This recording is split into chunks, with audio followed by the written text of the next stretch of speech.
Welcome to Midnight Whispers, the place where shadows stretch longer than the daylight and the quiet of the wild seems alive.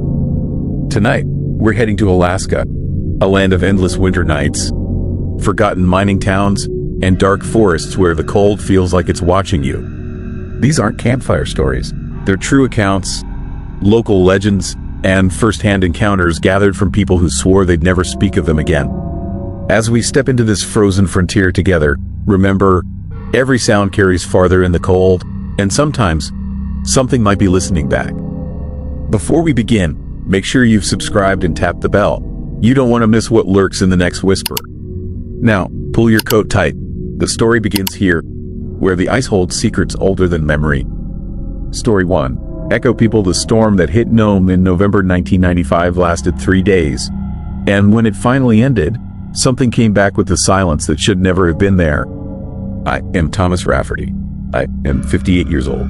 I was the night manager at the Nome Community Center back in '95, and I'm one of the last people who remembers what really happened during those 3 weeks after the storm. Most folks who lived through it have either left town or convinced themselves it was mass hysteria. But I know what I heard. I know what those things did to people.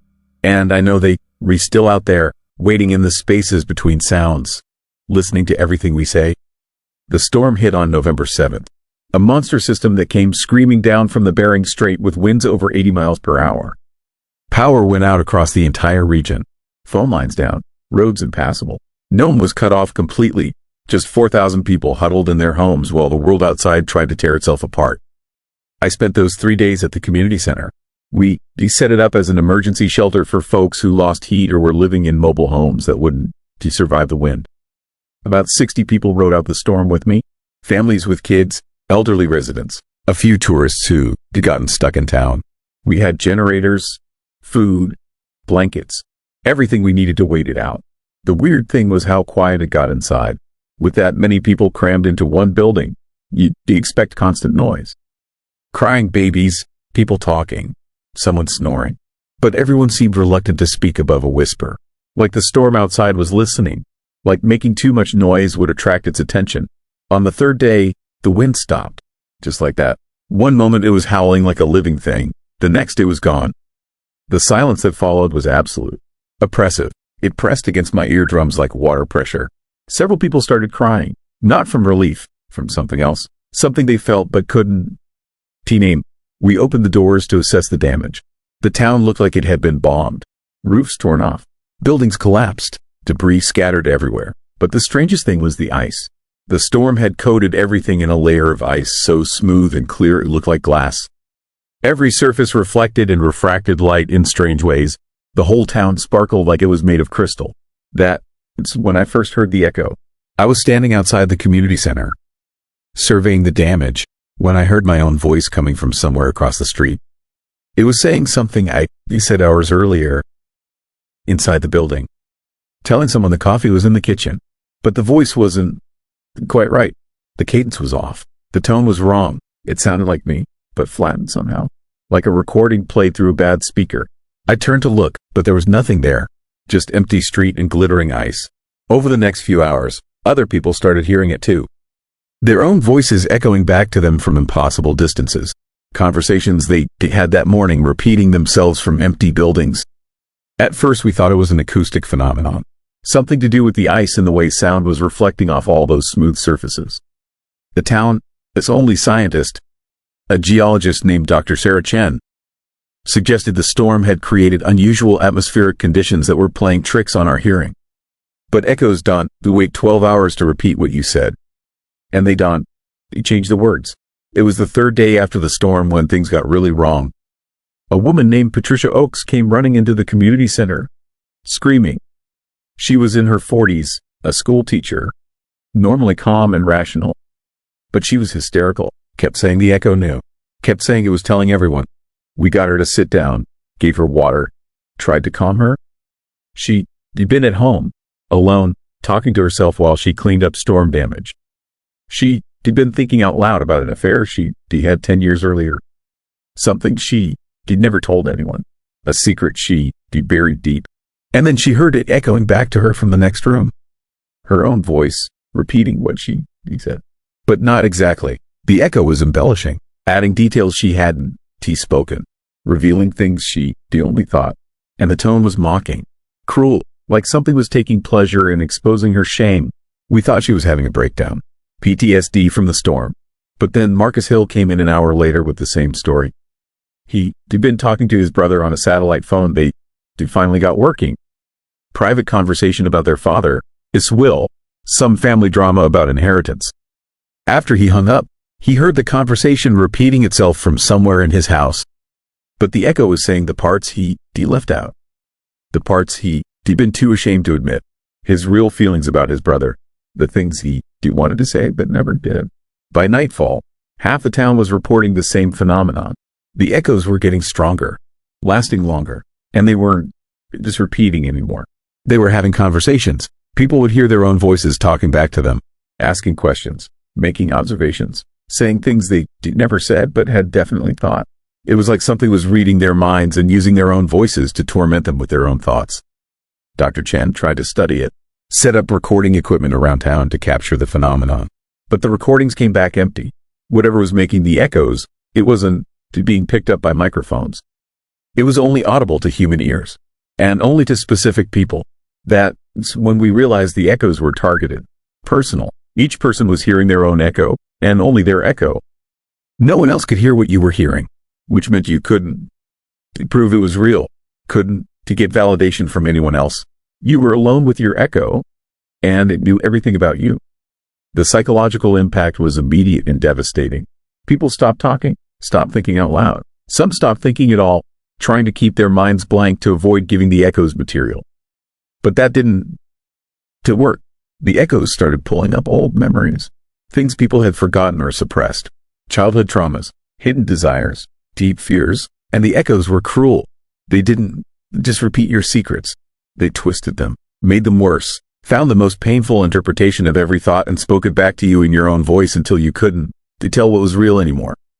Until you couldn't trust your own memories because the echo had mixed lies with truth so thoroughly that everything became suspect. People started breaking. The first suicide was on day 5. A man named Robert Chen, no relation to Dr. Chen, 42 years old, family man, ran a hardware store. He walked out onto the sea ice and kept walking until he fell through a crack. They found his body 3 days later. No note, but his wife said he'd been hearing his echo constantly for the past 48 hours. Said it had been telling him things about his childhood, about his father, things he'd never told anyone. Things that made him question his entire identity. More followed. 5 suicides in 10 days. All of them people who had been hearing their echoes the longest. All of them people who had secrets, deep ones, the kind that define who you think you are versus who you really are.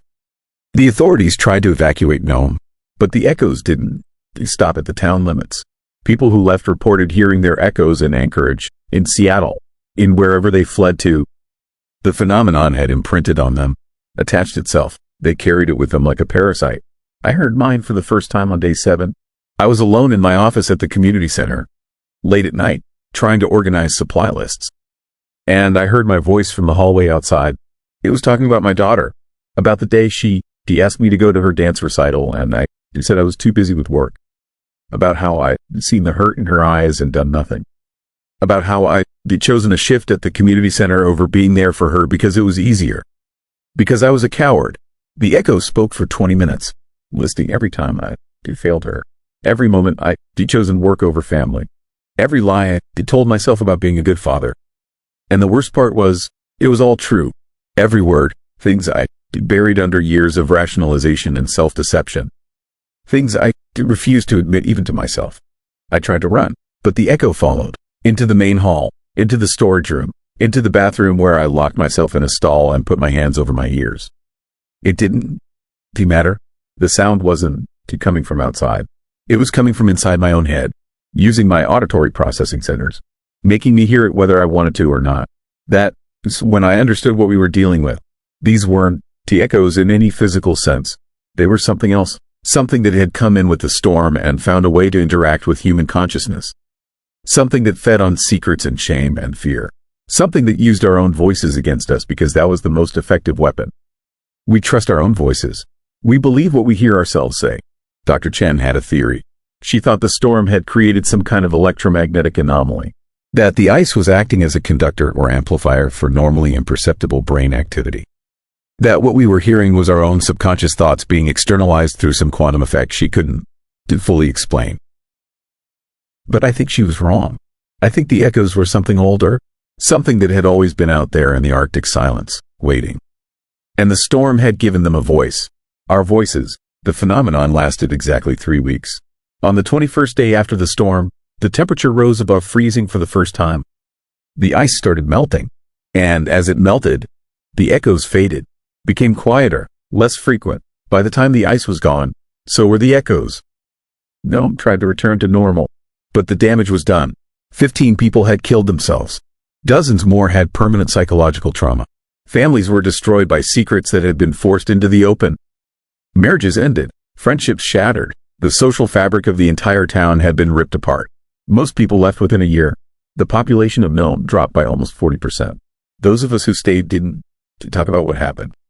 Couldn't talk about it. Because how do you explain to someone who wasn't there that you were tortured by your own voice? That something invisible and incomprehensible learned everything about you and used that knowledge to break you? The official explanation was mass hysteria brought on by storm-related trauma and isolation. The CDC sent a team. Psychiatrists interviewed survivors. Reports were filed and buried. Nome became a footnote in studies about collective delusion and shared psychosis. But I know what I heard, and I know what it cost me. My daughter and I never reconciled. The echo had said things I could never take back, even though I was the only one who heard them. Because I knew they were true, and knowing that changed me, made it impossible to pretend anymore. Here is the thing that keeps me up at night. I still hear it sometimes. Not often, maybe once a month, usually late at night when I'm alone. Just a whisper, just a few words in my own voice, reminding me of something I'd rather forget. Telling me a truth I'd rather not face. And I'm not the only one. But talked to other survivors over the years. Quiet conversations in bars or parking lots. People who trust each other because we all went through the same thing. Most of them hear it too. Their echoes, still whispering. Still waiting. Dr. Chen died in 2003. Cancer. But before she passed, she told me something that haunts me more than the echoes ever did. She said she'd been studying climate data from the region. Said storms like the one we had in '95 were becoming more common. Stronger. More frequent. She said if her theory was right, if the echoes needed those specific conditions to manifest, then we might be creating more opportunities for them. Warming oceans, changing weather patterns, more extreme storms coating more towns in ice, more silence filled with things that shouldn't be there. She said Nome might have been just the beginning, that other places might experience their own echo people as the climate shifts and storms intensify. That what happened to us could happen anywhere there. There's enough ice and enough silence and enough secrets waiting to be spoken. I think about that every time I see news about a major winter storm. Every time I hear about strange phenomena in isolated communities. And I wonder if somewhere out there, right now, someone is hearing their own voice speaking truths they buried. If the echo people are spreading slowly, storm by storm, town by town. Because here is what I learned in those 3 weeks of hell. The worst horrors aren't monsters or ghosts. The things we hide from ourselves, the truths we refuse to face, the people we hurt, the lies we told. And something out there knows how to weaponize that, knows how to turn our own voices into instruments of destruction. The storm may have ended in '95, but I don't think the echo people ever really left. I think they were still out there in the silence, listening, learning, waiting for the next storm to give them voices again. And if you ever find yourself alone after a storm, and you hear your own voice speaking from somewhere it shouldn't to be, saying things you never said out loud, done to listen, done to engage. Because once they have your attention, once they know you hear them, they'll never stop talking. They'll follow you forever, whispering your worst truths in your own voice until you can't tell what is real anymore. Until you become just another echo of who you used to be. Story 2. Phantom Whaling Station. There are places in the Bering Sea that do not exist on any modern map. And if you are smart, you will never go looking for them. I found one in October 2023. And I am telling you this now because I need someone to know what is out there before I disappear completely. I was working as a deckhand on a commercial fishing vessel called the Arctic Dawn. 47 years old, 3 years sober, trying to rebuild a life I had demolished with whiskey and bad decisions. The work was hard but honest. Captain Reeves ran a tight ship and did not ask about your past as long as you pulled your weight. We were 4 days into a king crab run, working the international waters between Alaska and Russia, when our radio crackled to life with a distress signal. The voice was barely audible through the static. It was not using modern maritime frequencies. The signal came through on an ancient band that nobody had used since before World War II. But the words were clear enough, requesting immediate assistance, giving coordinates, reporting critical supplies needed and men injured. Captain Reeves checked the coordinates. They placed the distress call about 18 miles northeast of our position, in an area we had fished dozens of times. There was nothing out there. No islands, no rocks, just open water and ice floes. We tried to respond but got only static. The signal repeated 3 times and then cut out. We should have ignored it. We should have reported it to the Coast Guard and continued our run. But something about that voice bothered Reeves. It sounded wrong, desperate in a way that felt old, like listening to a recording from another century. He made the call to investigate. We pulled up our pots and turned northeast. The weather deteriorated as we approached the coordinates. Fog rolled in, thick and gray, reducing visibility to maybe 50 yards. The temperature dropped 20 degrees in an hour. Ice formed on the railings and the deck became treacherous. The sea grew rough, 8-foot swells that made the Arctic dawn pitch and roll. Then we saw the lights. Yellow lights, dim and flickering, appearing through the fog ahead. As we got closer, I could make out structures, buildings, a dock, a full whaling station materializing out of the mist like something from a museum exhibit brought to life. But whaling stations had been abandoned in Alaska since the early 1900s. The industry had collapsed. The stations had been torn down or left to rot. There was no reason for one to be here, lit up and operational, in the middle of the Bering Sea. Reeves slowed the engines. We drifted closer. The station was massive, larger than any fishing camp one had ever seen. Multiple buildings lined a wooden dock that looked new despite being built in a style that belonged to the 1800s. Huge iron kettles sat on brick platforms, fires burning beneath them. Racks of drying whale meat stretched across open areas, and everywhere, that yellow light from oil lamps, casting dancing shadows across weathered wood. Men moved on the dock, maybe a dozen of them, dressed in old canvas work clothes and leather boots. They were processing a whale, a massive gray creature lying on the dock, its body already partially flensed. The men worked with long knives and hooks, moving with practiced efficiency, stripping blubber in long sheets and tossing it into carts. None of them looked up at our approach. None of them acknowledged the sound of our engines or the sight of a modern fishing vessel appearing in their harbor. They just kept working, mechanical and focused. Reeves brought us alongside their dock. One of our crew, a kid named Marcus, threw a line. It landed on the dock and one of the men picked it up without looking at us, securing it to a cleat with movements that seemed automatic, unconscious. That was when I got my first good look at them. Their skin was white, not pale, not sickly, white like bone, white like something that had never seen the sun or had all the color leached out of it by years underwater. Their hair was the same colorless white, hanging limp and wet despite the freezing air. And their eyes, when one of them finally turned to look at us, were completely black. No whites, no irises, just solid black spheres that reflected the lamplight like polished stone. The man who looked at us smiled. His teeth were yellow and broken. He gestured to the whale carcass and then to our ship, an invitation. His lips moved but no sound came out, or if there was sound, it was drowned out by the wind and the creaking of the dock and the slap of waves against pilings. Reeves ordered us to stay on board. His voice was tight, controlled, but I could hear the fear underneath. He called out to the men on the dock, asking who they were, asking if they had sent the distress signal.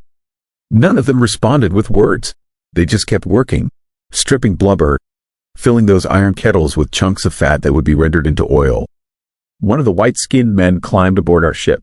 He moved fast, faster than should have been possible given his jerky, mechanical movements. One moment he was on the dock, the next he was standing on our deck, water dripping from his clothes, that black-eyed gaze fixed on Reeves. Up close, I could see that his skin was not just white but slightly translucent, like you could almost see the bones and veins beneath. He smelled like brine and rot and something else, something chemical that burned my nostrils. He extended his hand. In his palm was a chunk of raw blubber, white and fatty, glistening in the deck lights of our ship. He thrust it toward Reeves, that broken smile widening, and his lips moved again. This time I heard the words, faint and wet like someone speaking underwater. Fresh blubber. Take some. We have plenty. Fresh blubber for you and your crew. Reeves did not take it. He backed away. The white man followed, still holding out that chunk of whale fat, still smiling. Another of the dock workers climbed aboard. Then another. They moved with that same unnatural speed, surrounding us, all of them holding out pieces of blubber. All of them mouthing those same words in voices that seemed to come from somewhere else, somewhere far away and deep. Marcus panicked. He grabbed a gaff hook and swung it at the nearest man. The hook caught him in the shoulder and stuck, punching through the canvas work clothes and into the flesh beneath. But there was no blood. The man did not react to the pain.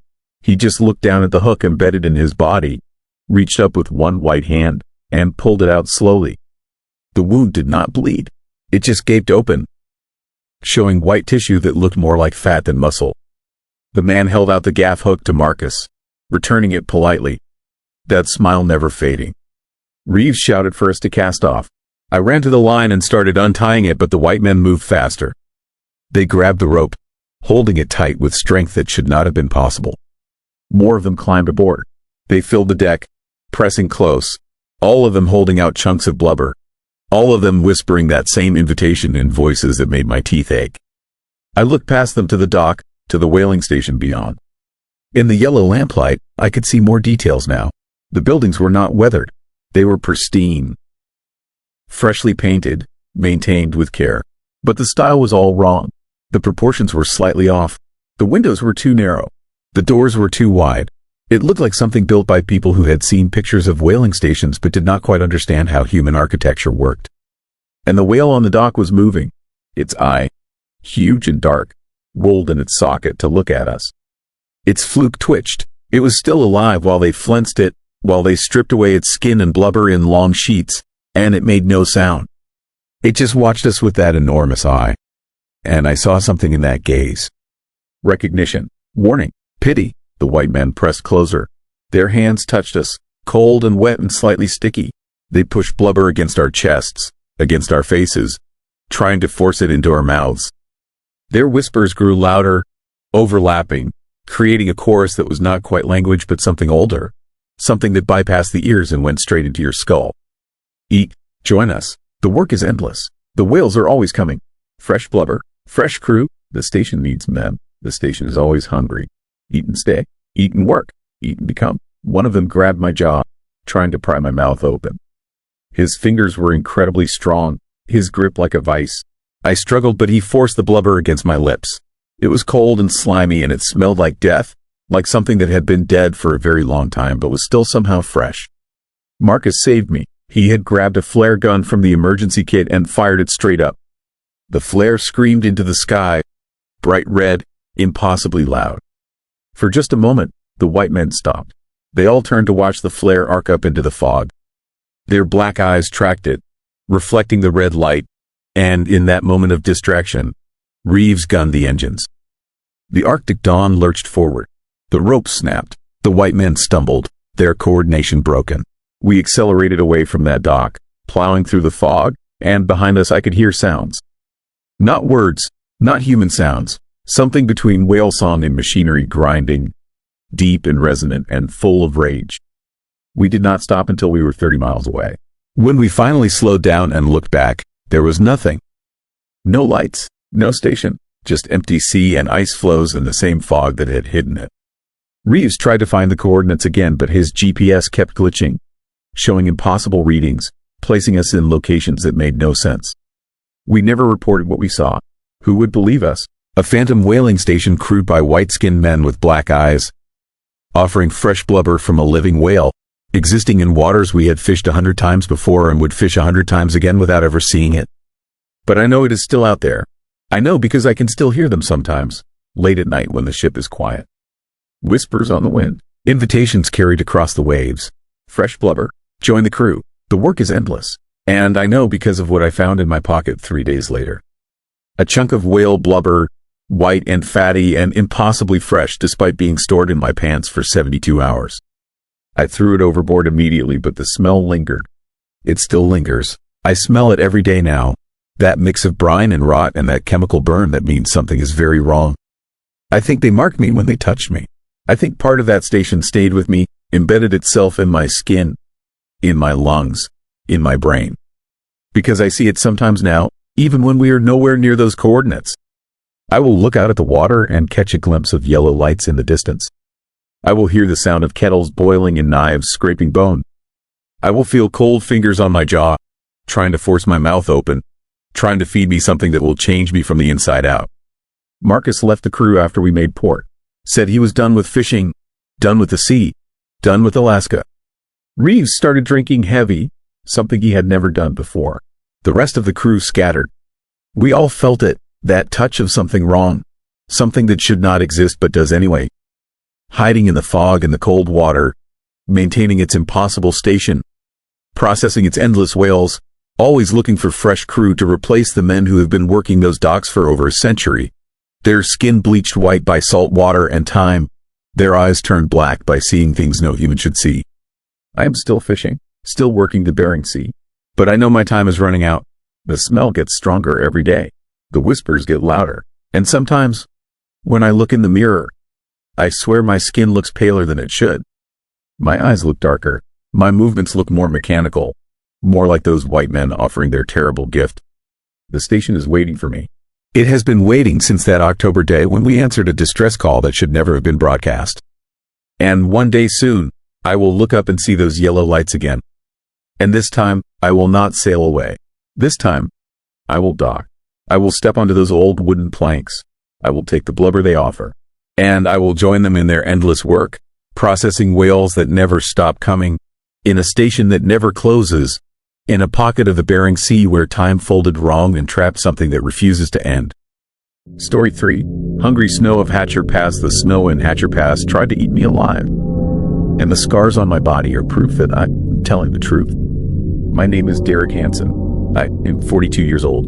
I've been backcountry skiing for 20 years, summited peaks across 3 continents, survived weather that would kill most people. I know mountains. I know snow. I know how to read terrain and assess avalanche risk and when to turn back. None of that knowledge saved me last March when I went up into the Talkeetna Mountains alone and encountered something that shouldn't exist. I parked at the Independence Mine trailhead on a Tuesday morning. Clear skies, fresh powder from the storm 2 days before. Perfect conditions. The forecast called for stable weather through the afternoon. I followed my route plan with the ranger station like always. Expected to be back by 4. Everything by the book. The skin up to the ridge took 3 hours. My legs burned in that good way. Lungs working hard in the thin air, surrounded by wilderness so pure and empty it felt like being on another planet. No other tracks, no sounds except wind and my own breathing. Just me and the mountain. I reached the summit bowl around noon. Stood there looking down at virgin powder, maybe 2 feet deep, the kind of run you dream about. The slope angle was moderate, maybe 30 degrees.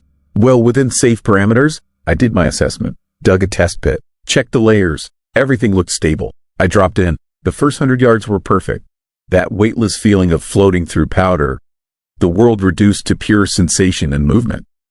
Then I felt it, a vibration under my skis. Subtle, wrong. The snow beneath me shifted. Not like wind loading or a cornice collapse, like something waking up. The avalanche hit me from below. I've been in slides before.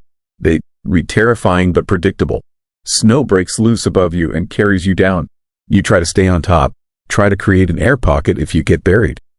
Basic survival protocol, but this wasn't normal. The snow didn't just break loose and flow.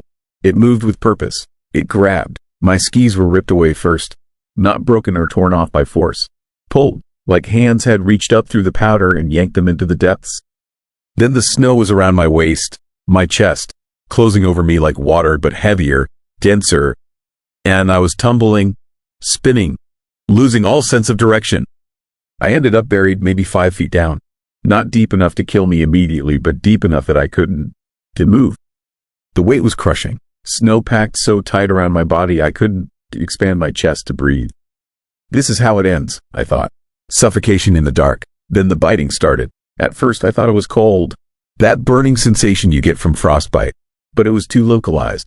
Too specific. Sharp pressure points all over my body. Arms, legs, torso, face, like something was pressing into my skin through my clothes, testing, probing.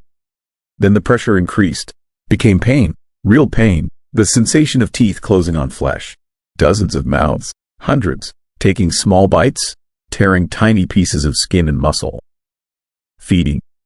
I screamed into the snow packed against my face, thrashed with what little movement I had, felt things move around me in response, not flowing like normal snow, flexing, contracting. The entire mass of the avalanche debris was alive somehow, aware, and it was eating me.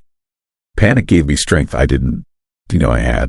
I forced my right arm up through the snow, pushing against resistance that felt almost muscular. My hand broke the surface. I felt air, daylight. I dug like an animal, ripping at the snow, ignoring the pain as those invisible mouths kept biting, kept feeding. When I finally pulled myself out, I was screaming. Not words, just raw sound. My hands were shaking so badly I could barely work the zippers on my jacket. I stripped down to base layers right there in the freezing wind, needed to see my skin, needed to confirm I wasn't imagining it.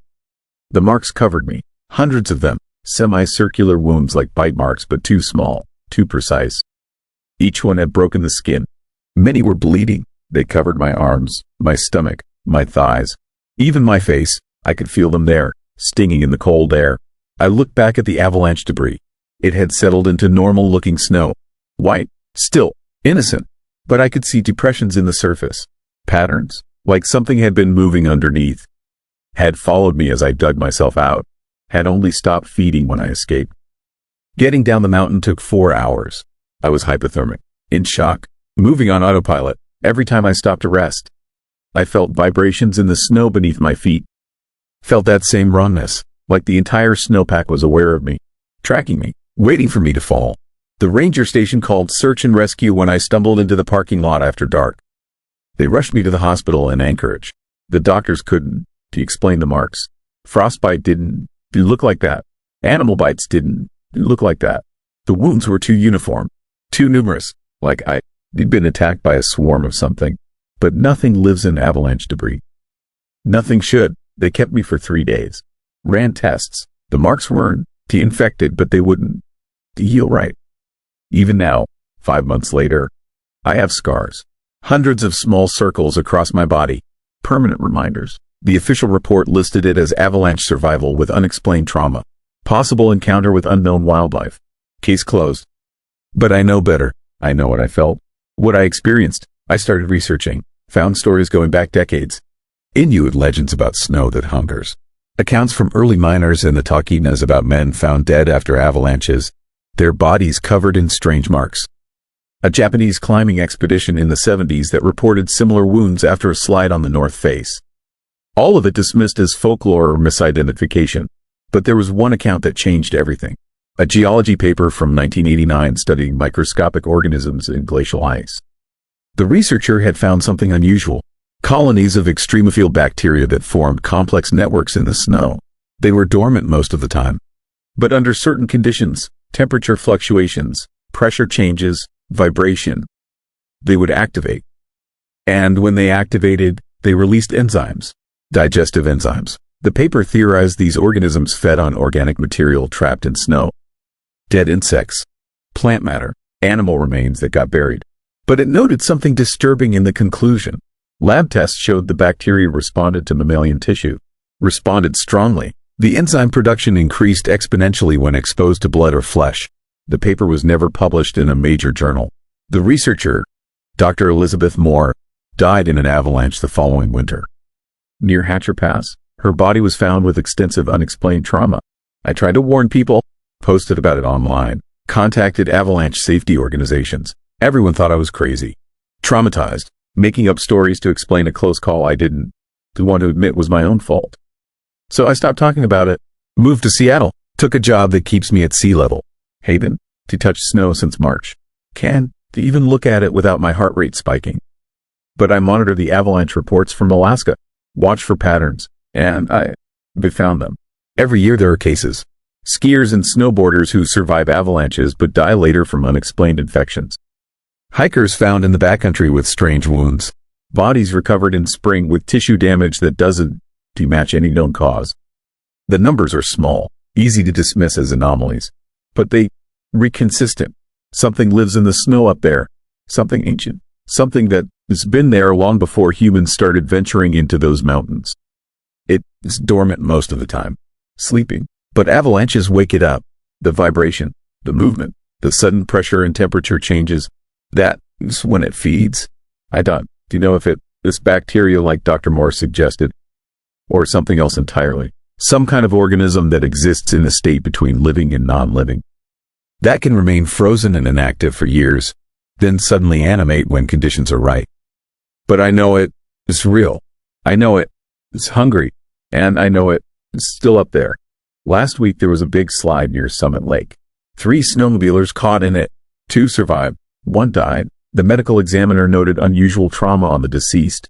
Circular marks. Tissue damage inconsistent with burial or impact. They recalling it unexplained.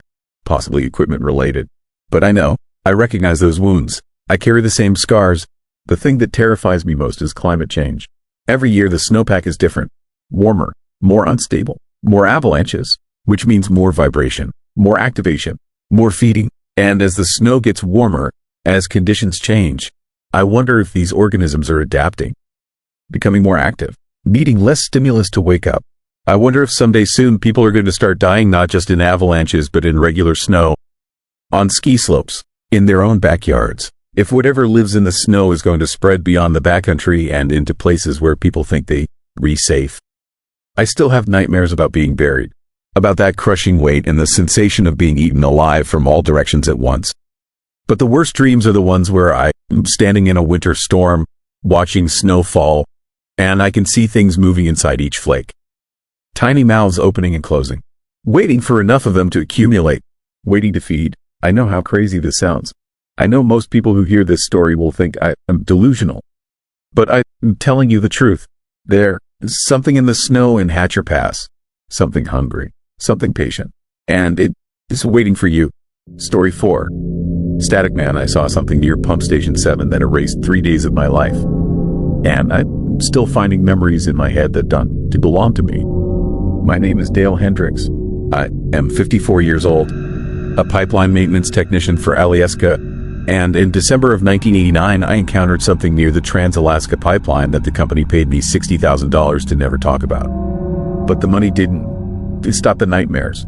Didn't stop the false memories that keep appearing in my mind like photographs from someone else's life. And it sure as hell didn't to explain what happened to my partner, Jimmy Cortez, who hasn't spoken a coherent word since that night. The Trans-Alaska Pipeline runs 800 miles from Prudhoe Bay to Valdez, cutting through some of the most remote and hostile terrain on Earth. I'd been working the pipeline for 11 years by that winter, mostly doing routine maintenance on the compressor stations. Good pay, brutal conditions, long stretches of isolation. The kind of job that either breaks you or turns you into something harder than the permafrost. December in the Arctic is 24-hour darkness. The sun doesn't rise. Temperature drops to 40 below. The pipeline keeps pumping because if it stops, the oil freezes solid and the whole system becomes an 800-mile paperweight worth billions of dollars. So we worked through the winter, keeping everything running, no matter what. The report started in early December. Workers at Pump Station 5 radioed in about equipment malfunctions. Radios filling with white noise. Computer screens scrambling. Nothing serious, just annoying. Then Station 6 reported the same thing. Then 7. Always at night. Always between 2 and 4 in the morning. The company sent tech teams to check for electromagnetic interference. They found nothing. Then the sightings started. A worker at Station 6 reported seeing a figure near the access road. Described it as tall, maybe 7 feet, but hard to focus on. Said it looked like a man-shaped hole in reality filled with television static. Black and white noise, shifting and crawling across a human silhouette. He reported it to his supervisor. They sent him home, told him he was suffering from winter fatigue. 3 days later, he quit and left Alaska. Never came back. 2 more workers at different stations reported similar sightings over the next week. Same description. Tall figure made of static. Always at night. Always near the compressor equipment. The company started calling it the Static Man. Some kind of shared hallucination brought on by isolation and darkness. They brought in a psychologist from Anchorage to talk about seasonal affective disorder and group psychology. But equipment doesn't hallucinate. And our instruments were going haywire whenever this thing appeared. I didn't believe any of it. Thought it was bullshit. Ghost stories bored workers told each other to break up the monotony. Then I got assigned to Pump Station 7 with Jimmy Cortez for a routine maintenance check on December 19th. Station 7 is about 200 miles north of Fairbanks, sitting in the middle of nowhere. Just the pump building, a small operations center, and about 1 million square miles of frozen emptiness in every direction. Me and Jimmy flew in by helicopter that morning, planning to spend 2 days checking valves, replacing sensors, standard work. The station supervisor, a guy named Harris, met us at the helipad. He looked like he slept in a week, kept glancing over his shoulder at nothing. When I asked if everything was okay, he just handed me the work orders and told me to get it done fast. Said he didn't want anyone outside after dark. Wouldn't he explain why? We spent the day working. Everything seemed normal. The equipment was functioning perfectly. No signs of the electromagnetic interference other stations had reported. By sunset, which came around 2 in the afternoon that far north, we finished most of the checklist. Just had one more valve assembly to inspect on the north side of the facility. Harris told us to leave it until morning. Said it could wait, but company policy was clear. Complete the checklist before signing off. So Jimmy and I geared up, grabbed our tools and flashlights, and headed out into the darkness around 8 p.m. The temperature was 38 below. Clear sky, stars so bright they looked like holes punched through black fabric. The only sound was wind and the constant low hum of the pipeline. That hum is everywhere along the route. Gets into your bones. After a while you stop noticing it. Becomes part of the background. Except that night, I noticed when it changed. We were about 50 yards from the main building, working on the valve assembly, when the hum shifted. Dropped in pitch, started pulsing. Not regularly, more like a heartbeat with an irregular rhythm. Jimmy noticed it too. He straightened up from his work, cocked his head, listening. That's when our radios went dead. Not turned off, dead, filled with white noise so loud I ripped my earpiece out. The noise was painful, like someone screaming static directly into my brain. Jimmy did the same. We stood there in the darkness, surrounded by that pulsing hum, and I felt something I hadn't felt since I was a kid, afraid of the dark. Pure, instinctive terror. The air changed, got thick, heavy, like the atmospheric pressure had suddenly increased. My ears popped. My vision started to blur around the edges, like I was looking through a camera losing focus. And then I saw it, about 30 yards away, near the pipeline itself. A figure, tall, maybe 7 feet, but wrong. The edges weren't solid. They shifted and crawled like a television screen showing nothing but noise. Black and white static in the rough shape of a man. No features, no details, just that constant, churning visual interference where a person should be. It wasn't moving, but I had the distinct impression it was looking at us. Observing, studying. Jimmy grabbed my arm. His grip was so tight it hurt through my insulated jacket. He was staring at the thing, mouth open, eyes wide. I tried to move, to back away, but my legs wouldn't respond. It was like my body had forgotten how to process motor commands. All I could do was stand there and watch as the static man began to move. It didn't walk. It glided, floated across the snow without disturbing it. No footprints, no sound, just smooth, impossible movement in our direction. As it got closer, the white noise got louder, not through the radios anymore, through the air itself, through my skull. I could feel it vibrating in my teeth, in my chest cavity, in the bones of my spine. My vision started breaking up, reality fragmenting into horizontal scan lines like a corrupted video feed. I could see multiple images superimposed over each other. The present, the past, things that hadn't happened yet or had never happened at all. I saw Jimmy, his face, but I also saw him as a child. Saw him as an old man. Saw him dead. Saw versions of him that couldn't exist. The static man stopped about 10 feet away. Up close, I could see that the static wasn't just visual. It was three-dimensional. Particles of darkness and light swirling in patterns that hurt to look at directly. And inside the noise, behind it, I caught glimpses of something else. A face. Many faces. Dozens of them, maybe hundreds, trapped in that churning interference. Mouths open in silent screams. Eyes wide with terror, all of them staring out at me.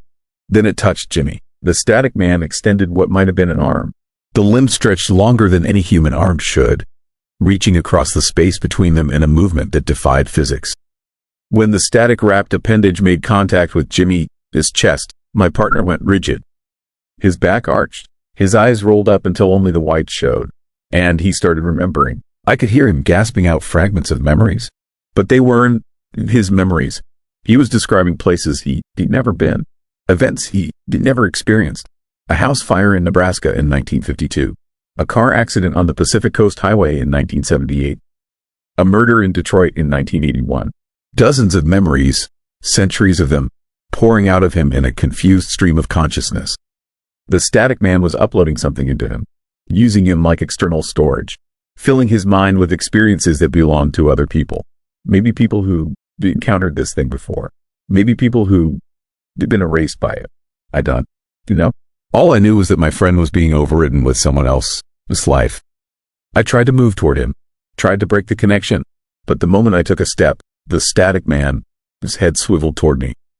No eyes, no face, just that churning interference. But I felt its attention like a physical weight, felt it analyzing me, deciding. Then my vision went white. Not bright, just white, like someone had switched off my optic nerves and replaced visual input with nothing. I was blind, completely. Could feel the cold, could hear the wind and that terrible pulsing hum.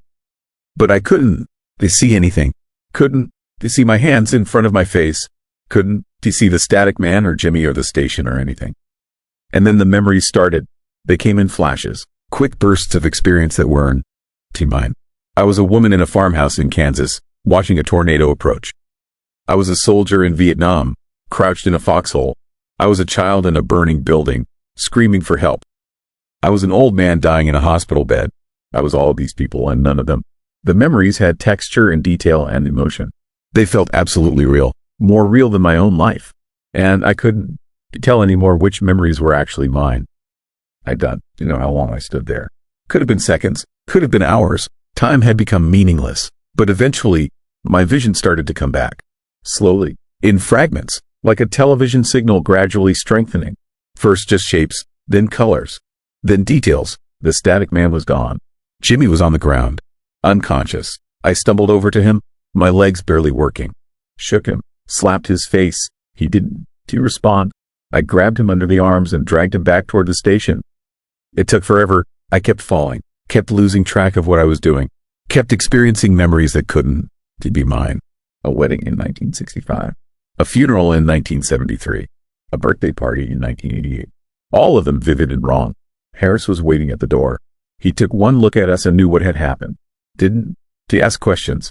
Just helped me get Jimmy inside and called for an emergency medevac. The helicopter arrived 90 minutes later. By then, I lost 3 days. I couldn't remember them. They were gone. December 20th, 21st, and 22nd just didn't exist in my timeline anymore. I went from December 19th at 8 p.m. to December 23rd at 11 a.m. in what felt like a blink. Everyone told me I'd been there the whole time, eating, sleeping, working, acting normally, but I have zero memory of it. Those 3 days were erased like someone had taken scissors to the film of my life and cut them out. Jimmy never recovered. They flew him to Anchorage, then to Seattle. The neurologist couldn't find anything physically wrong with him. His brain scans were normal, but his mind was shattered. He speaks sometimes, but it is always in someone else's voice. Someone else's memories. He described childhood experiences that never happened to him. Relationships with people who don't exist. A life he never lived. His family visits him in the care facility. He doesn't recognize them anymore. Thinks they strangers pretending to know him. The company interviewed me for 3 hours. Recorded everything. Then they offered me the money and the NDA. Said the experience was a classified phenomenon related to electromagnetic interference from the pipeline. Said it affected a small percentage of workers and caused temporary hallucinations and memory disruption. They had a whole explanation prepared. Very official, very scientific. Complete bullshit. But I signed, took the money, tried to move on, kept working the pipeline for another 6 years before I retired.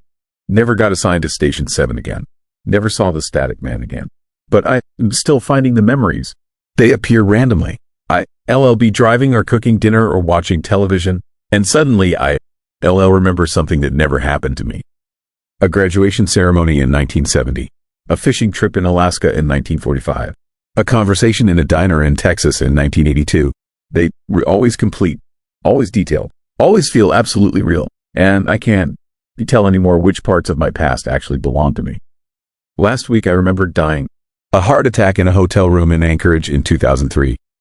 I could feel the chest pain, the panic, the fading consciousness. It was so vivid I went to the hospital thinking I was having a cardiac event.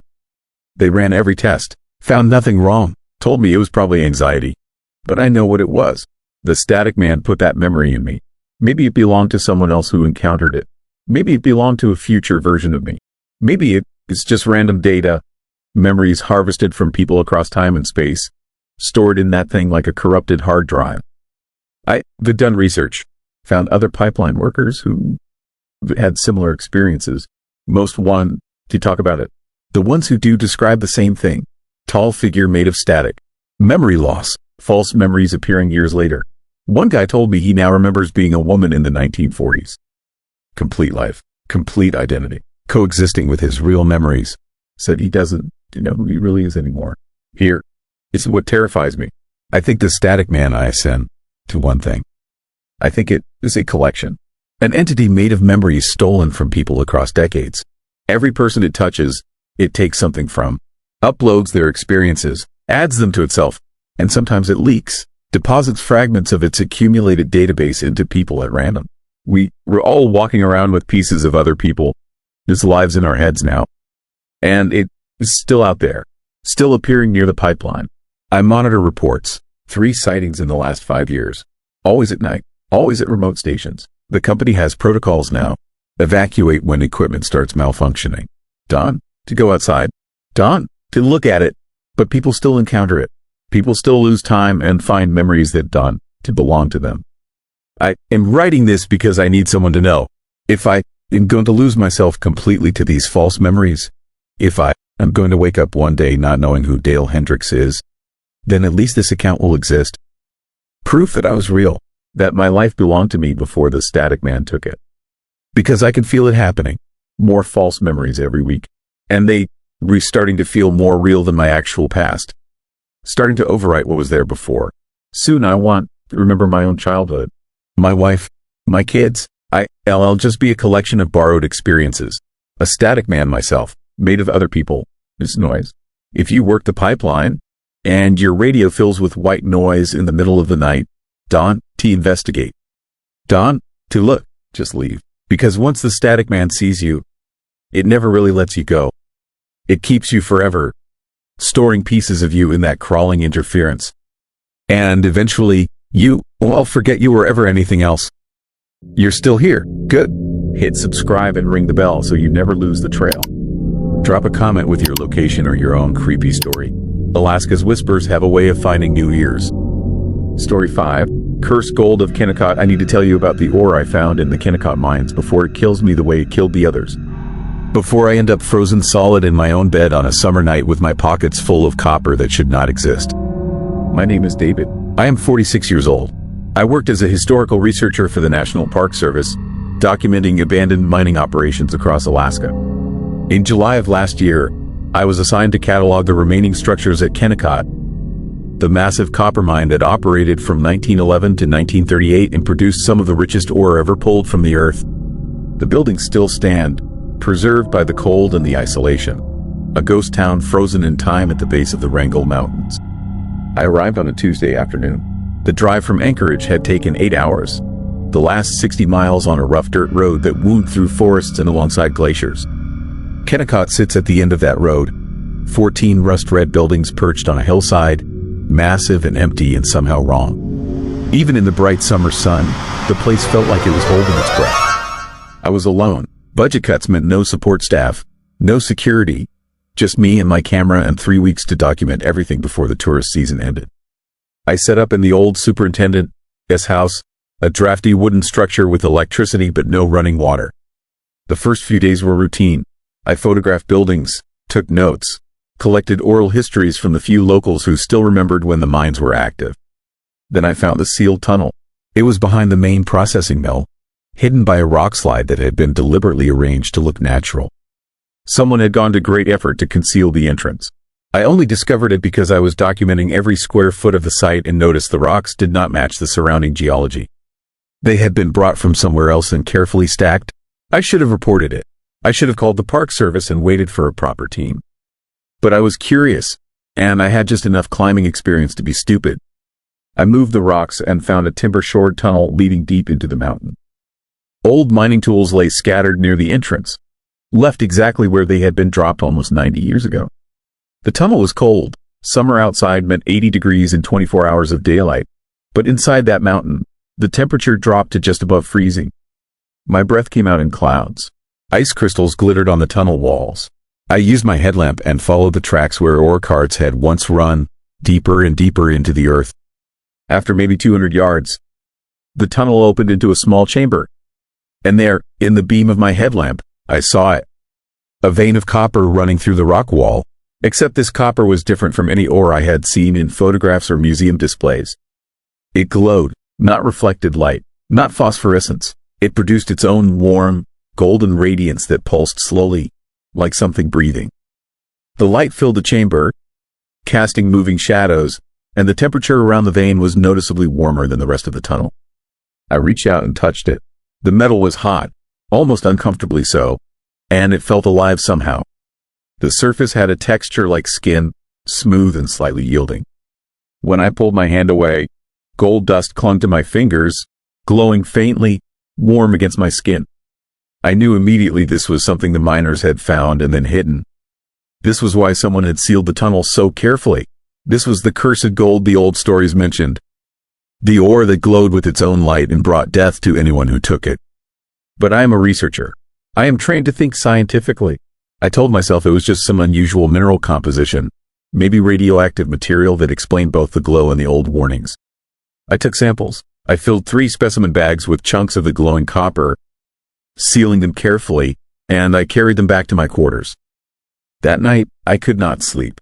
The samples sat on my desk, glowing through the bags, casting that warm golden light across the room. I tried covering them with a blanket, but the light shone through. I tried putting them in a drawer, but I could still see the glow seeping out around the edges. Eventually, I just lay in bed and watched them pulse, that slow breathing rhythm that matched my own heartbeat. I started researching the mine, its history in detail. I found references to the cursed vein in old journals and newspaper accounts from the 1920s. Miners had discovered it in 1923 and extracted about 3 tons of ore before strange deaths began. 7 men died over the course of a month. All of them were found frozen solid despite it being the middle of summer. All of them had chunks of the glowing copper in their pockets or hidden in their personal belongings. The mine owners had ordered the tunnel sealed and forbade anyone from speaking about it. The official cause of death was listed as accidental hypothermia, which made no sense given the season. But nobody questioned it. The families were paid off. The story was buried, and the vein was left in the darkness, alone and glowing, waiting for someone else to find it. I should have put the samples back. I should have resealed that tunnel and walked away. But the ore was beautiful, and I convinced myself I needed it for my research, that it belonged in a museum where scientists could study it properly.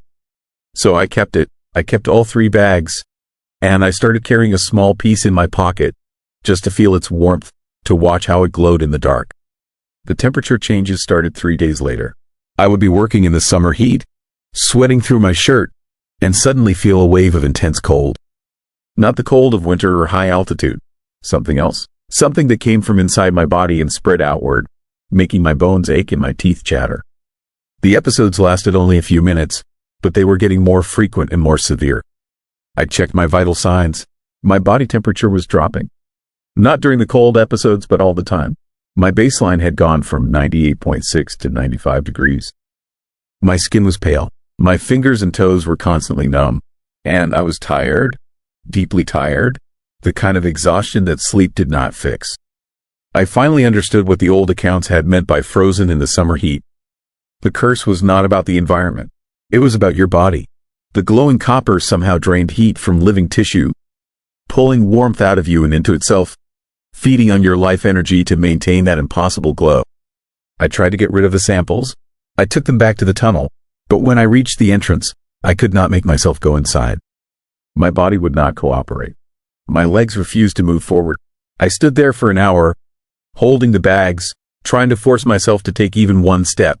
And I could not do it. Something had changed in me. The copper had gotten into my system somehow, into my cells. And it would not let me give it back.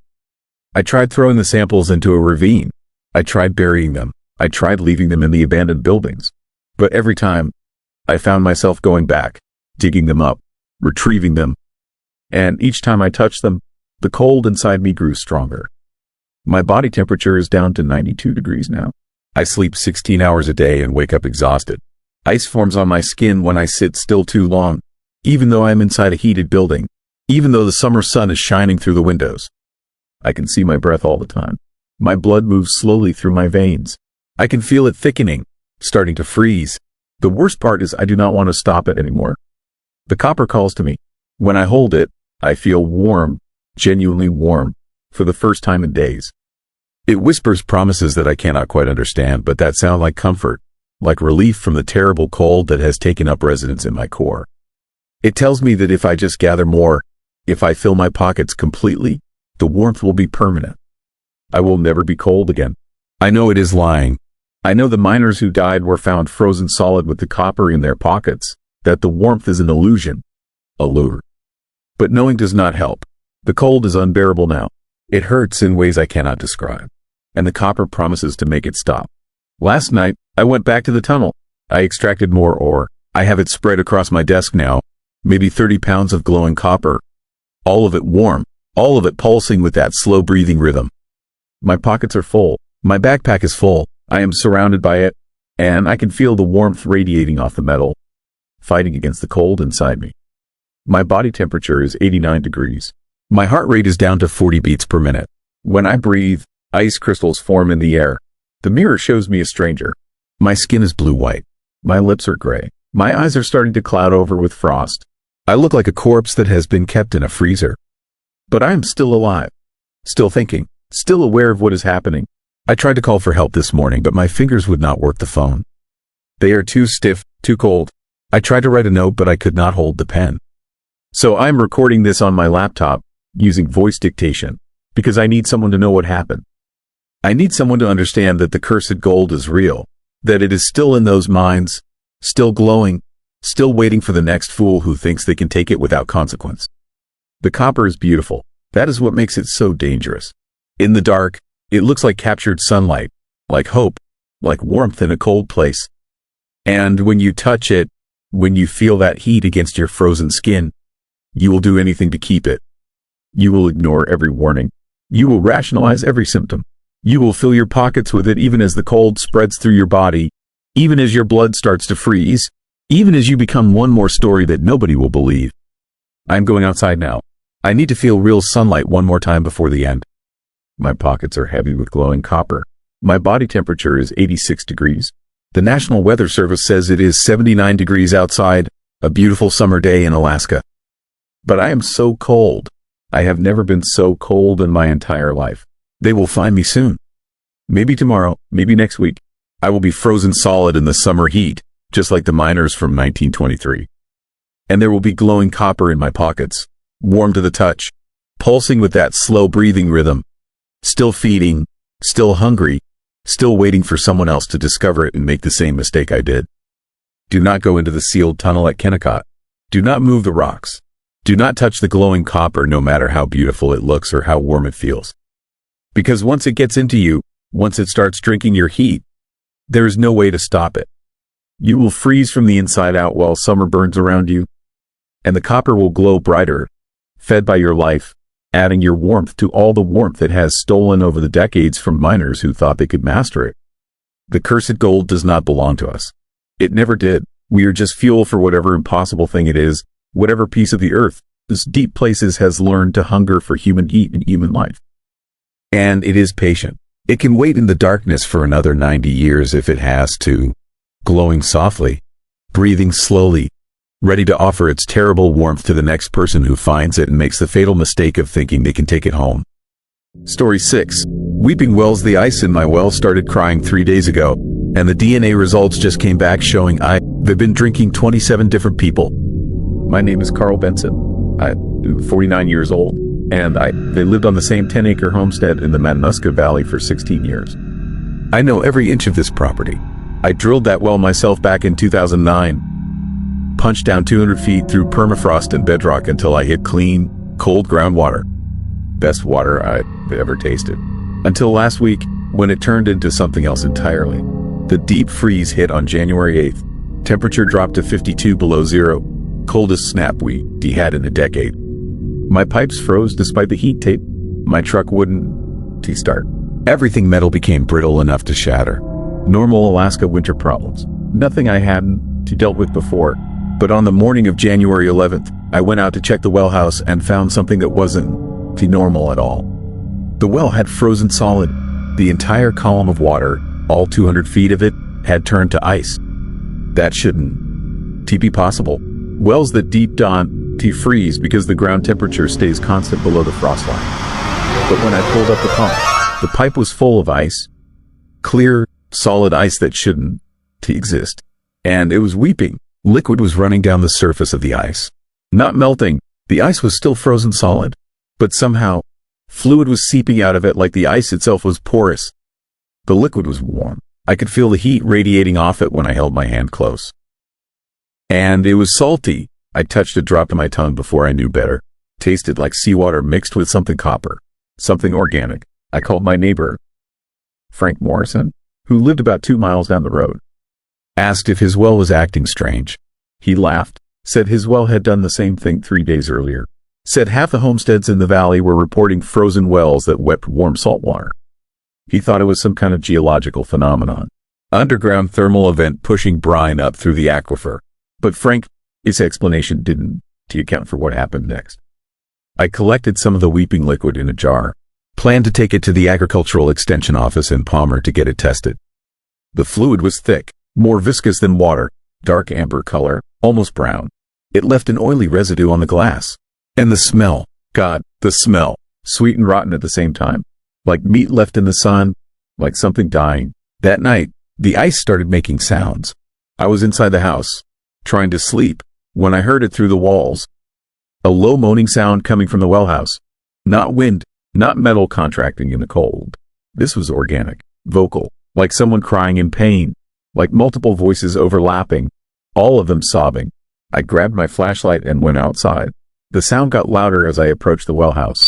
It was definitely coming from the well, from inside the frozen column. I could hear it echoing up through 200 feet of ice. Dozens of voices, maybe more, all of them weeping, all of them in agony. I ran back inside and called Frank. He answered on the first ring. Didn't wait for me to speak. Just said he heard it too. Said his well had been crying for 3 days now. Said he stopped sleeping because every time he closed his eyes he could hear the voices. He told me other homesteaders were reporting the same thing. Wells all over the valley weeping and moaning. Everyone thought they were going crazy. Blamed isolation and winter madness. But you can have a shared hallucination when the evidence is physical. When the ice is actually weeping. When jars of that dark fluid are sitting in refrigerators across the valley. I took my sample to the extension office the next morning. The technician looked at it like I brought her a jar of toxic waste. Said she run some basic tests. Water quality, mineral content, bacterial analysis. Standard stuff. Said it would take a few days. I left my phone number and drove home, listening to my well sob the entire way back. The results came 3 days later. The technician called me. Her voice was shaking. Said I needed to come in immediately. Said I needed to bring law enforcement. When I got there, she had the test results printed out. Her hands were trembling as she handed them to me. The fluid wasn't water. Wasn't brine. It was mostly human cerebrospinal fluid mixed with blood plasma and liquefied adipose tissue. Human body fluids, concentrated. The DNA analysis showed genetic material from 27 distinct individuals. None of them in any database. All of them unknown. I was drinking people. We'd all been drinking people. The technician had already called the state police. They arrived within an hour, took my sample, took my statement. Then they went to Frank's place and collected his sample. Then to every other homestead in the valley that had reported frozen, weeping wells. By the end of the day, they had 43 samples from 43 wells. All of them showing the same thing. Human biological material. Dozens of different people dissolved into each well. Hundreds of individuals total across the valley. The state police called in the FBI. The FBI called in the CDC. Within a week, the Matanuska Valley was crawling with federal agents in hazmat suits. They tested every well, mapped the aquifer, drilled core samples, tried to find the source of the contamination. They never found any bodies. Never found any evidence of where the biological material came from. The aquifer was clean. The groundwater was normal. But somehow, during the deep freeze, something had introduced human remains into 43 wells simultaneously. Liquefied tissue, DNA from people who didn't exist in any record. People who had never been reported missing. People who had no names. The weeping stopped after 2 weeks. The temperature rose above zero. The ice in the wells melted. The fluid was absorbed back into the groundwater or evaporated or just ceased to exist. When they tested the well water again, it came back clean. Normal, like nothing had ever been wrong. But the sounds didn't stop. I could still hear them. Every night, even though the well is empty now. Even though I had it filled in with concrete and drilled a new one 300 feet away. I hear the sobbing, the weeping, dozens of voices crying out in pain. They were not coming from the well anymore. They were coming from inside my head. From my bones. From the tissue that absorbed those fluids when I drank them for 3 days before I knew what they were. Frank hears them too. So do the other homesteaders. 43 families, all of them haunted by voices they can't escape.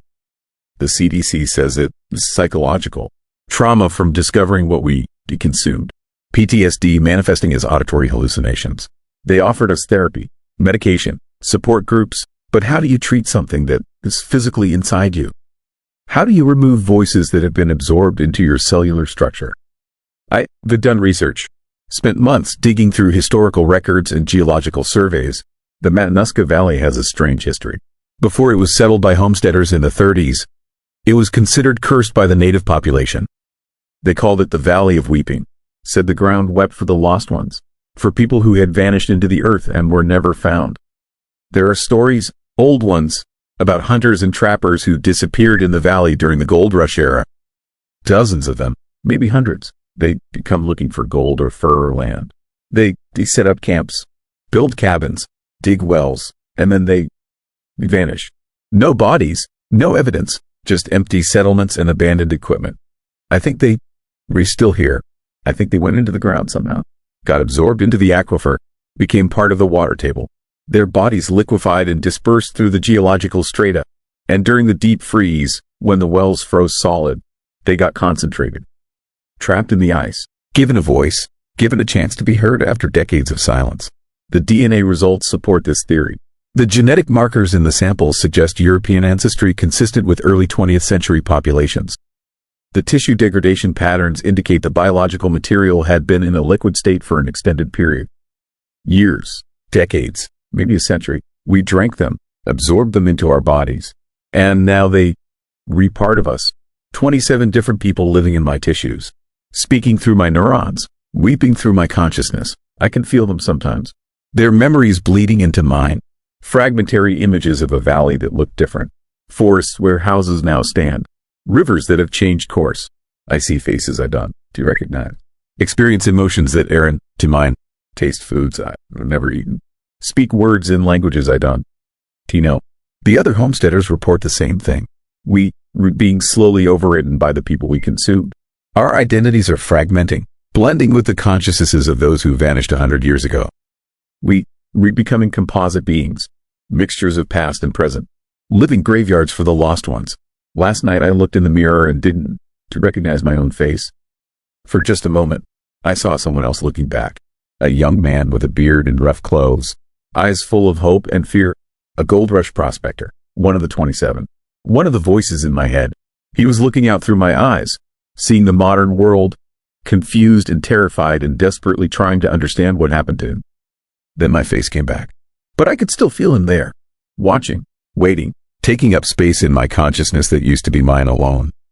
The CDC says the voices will fade, that the psychological effects will diminish over time, that we recover and return to normal lives. But they were wrong. I can feel it happening.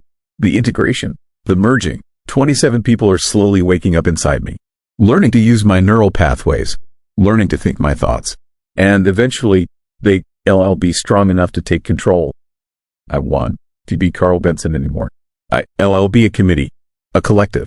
28 consciousnesses sharing one body. And I don't know which one will be dominant. Don, to know if I LL still exist as an individual or if I LL just be one voice among many, trapped in my own head like they were trapped in the ground. Frank killed himself 2 weeks ago, drove his truck into a ravine at 80 miles per hour. No note, but his wife said he'd been talking about them constantly. The voices, the people inside him, said he couldn't tell anymore which thoughts were his and which belonged to the others. Said he was losing himself one memory at a time. 3 other homesteaders have died since then. 2 suicides. 1 just stopped eating and wasted away. The authorities are calling it a cluster effect. Shared trauma creating a contagion of self-harm. They mandated psychological evaluations for everyone who drank from the contaminated wells. But I know what's really happening. The lost ones are trying to come back. They've been waiting in the ground for a century. Waiting for a freeze deep enough to concentrate them. Waiting for people to drink them. Waiting for bodies to inhabit. And we gave them exactly what they needed. My new well is 300 feet deep. Drilled into a completely different aquifer. The water tests clean. Normal mineral content. No biological contamination. But I don't trust it. Don't trust any water that comes from the ground in this valley. I buy bottled water now. Haul it in from Anchorage. 50 gallons a week. My friends think I'm paranoid. But last night, I heard the weeping coming from the new well. Faint, distant, but definitely there. More voices, different voices, older voices. How many people vanished in this valley over the centuries? How many bodies are dissolved in the groundwater? How deep do the lost ones go? The freeze is coming again. Weather Service says another cold snap is due next week. Temperatures dropping to 50 below. 60 below. The kind of cold that freezes wells solid. The kind of cold that concentrates what is dissolved in the water. The kind of cold that gives the dead a voice. And when the ice starts weeping again, it'd just be my well. It'll be every well in Alaska. Every source of groundwater touched by the aquifer system. Thousands of wells. Hundreds of thousands of people drinking water that carries the liquefied remains of everyone who ever disappeared into this frozen ground. We're all going to become them. All going to share our bodies with the lost ones. And eventually, Alaska won't be populated by the living anymore. We'll be a land of composite beings. Thousands of consciousnesses sharing thousands of bodies. The past and present merged into something new. Something that weeps constantly for what was lost. I can hear them now. 27 voices. Crying. Calling. Wanting. They're getting louder. Clearer. Soon they'll have names. Soon they'll have memories. Soon they'll have control. And I'll just be another voice in the chorus. Another lost one. Weeping in the dark. Story 7. Lights under the ice. The voice on the radio belonged to a dead man, and it was screaming about something that should not exist beneath the frozen waters off Kodiak Island. I was the Coast Guard operator who took that call in 2005, and what I heard that night has never let me sleep soundly again. My name is Rick Santos. I was 28 years old, working the overnight shift at the Coast Guard station in Kodiak, Alaska. It was February, the dead of winter, when the Bering Sea turns into a nightmare of ice floes and storms that can flip a boat in seconds. Most nights were quiet. Fishermen knew better than to go out in conditions like that. I spent my shifts drinking bad coffee and monitoring channels that rarely crackled to life. Then, at 2:17 in the morning, the radio exploded with static and a voice screaming for help. The transmission came through on channel 16, the international distress frequency. The voice was male, middle-aged, hoarse with terror. He identified his vessel as the Northern Star and gave coordinates that placed him about 40 miles northwest of Kodiak Island. He said his boat was taking on water. He said something was attacking them from below. He said there were lights under the ice. Moving lights. And they were getting closer. I tried to respond, but he kept transmitting, his words tumbling over each other in panic. He described impacts against the hull. Massive strikes that shook the entire vessel. He said the ice around them was cracking in patterns. Geometric shapes that spread like spider webs. He said the lights were bright enough to see through 20 feet of ice and black water, that they pulsed in rhythm like something breathing. Then he screamed a name, Captain Michael Torrance. He said it like an announcement, like he was identifying himself. And that was when I felt my blood turn cold. Because I knew that name. Captain Michael Torrance had drowned 11 years earlier. His fishing vessel, the Northern Star, had gone down in a storm in 1994 with all hands lost. The boat had been recovered 6 months later, towed back to Kodiak, and left in dry dock. It had been sitting there for over a decade, stripped of equipment, rusting and abandoned. There was no way anyone was broadcasting from that vessel. There was no way Captain Torrance was on the radio. But the voice kept screaming. It described the lights rising from below, breaking through the ice, surrounding the boat. It described shapes in the water, massive and ancient, moving with terrible purpose. It said the metal was tearing, that the hull was being peeled open like a tin can, that water was flooding in, and it was so cold, so impossibly cold. I alerted my commanding officer immediately. He listened to the transmission, his face going pale. He ordered a helicopter scrambled and a rescue cutter deployed, but we both knew something was wrong. The coordinates the voice had given placed it in waters that were completely frozen over. No boat could be operating there. No vessel could have reached that position through the ice floes. The transmission continued for another 90 seconds. The voice of Captain Torrance begged for help. It prayed, it sobbed, and then it cut off mid-word, replaced by a sound I will never forget. Metal screaming, not bending or breaking but screaming, like the steel itself was in agony. Underneath that, something else. A roar, deep and resonant and utterly inhuman. It rattled the speakers in our station.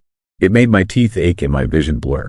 It sounded like the earth opening up and releasing something that had been trapped since before humans walked the planet. Then silence. Complete, total silence on all channels. The helicopter reached the coordinates 90 minutes later. They found nothing. No boat, no debris. Just solid ice stretching in every direction, unbroken, untouched. The ice was at least 2 feet thick. Nothing had gone through it recently. Nothing could have. But when the rescue cutter arrived at first light and broke through to the location, they found something that made the crew radio back and voices tight with fear. There were marks in the ice, patterns, geometric shapes spreading out from a central point, exactly as the voice had described.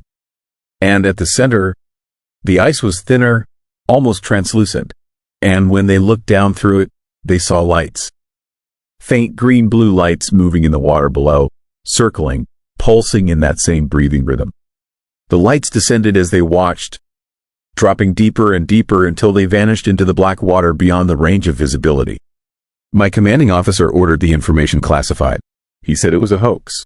Someone playing with emergency frequencies. He said Captain Torrance was dead and the Northern Star was in dry dock in Kodiak and we had all been victims of a cruel prank. But when we went to check on the vessel, we found something that made his explanation fall apart. The Northern Star was gone. The dry dock was empty. The chains that had secured the boat were still in place, still locked, but they held nothing. The vessel had vanished, and the dockmaster, an old man named Jensen who had worked there for 30 years, said something that made my skin crawl. He said the boat had been there when he locked up at midnight. He had seen it, touched it, but when he came back at dawn, it was gone. And the ground around the dry dock was wet, soaked with seawater, even though the bay was 50 yards away and frozen solid. The Coast Guard launched an investigation. They searched every marina and dock facility within 200 miles. They checked satellite imagery and radar records. The Northern Star had not been moved by any conventional means. It had not been launched. It had not been towed. It had simply disappeared from a locked dry dock in the middle of a winter night. Then the other reports started coming in. Fishermen working the waters around Kodiak began describing strange phenomena.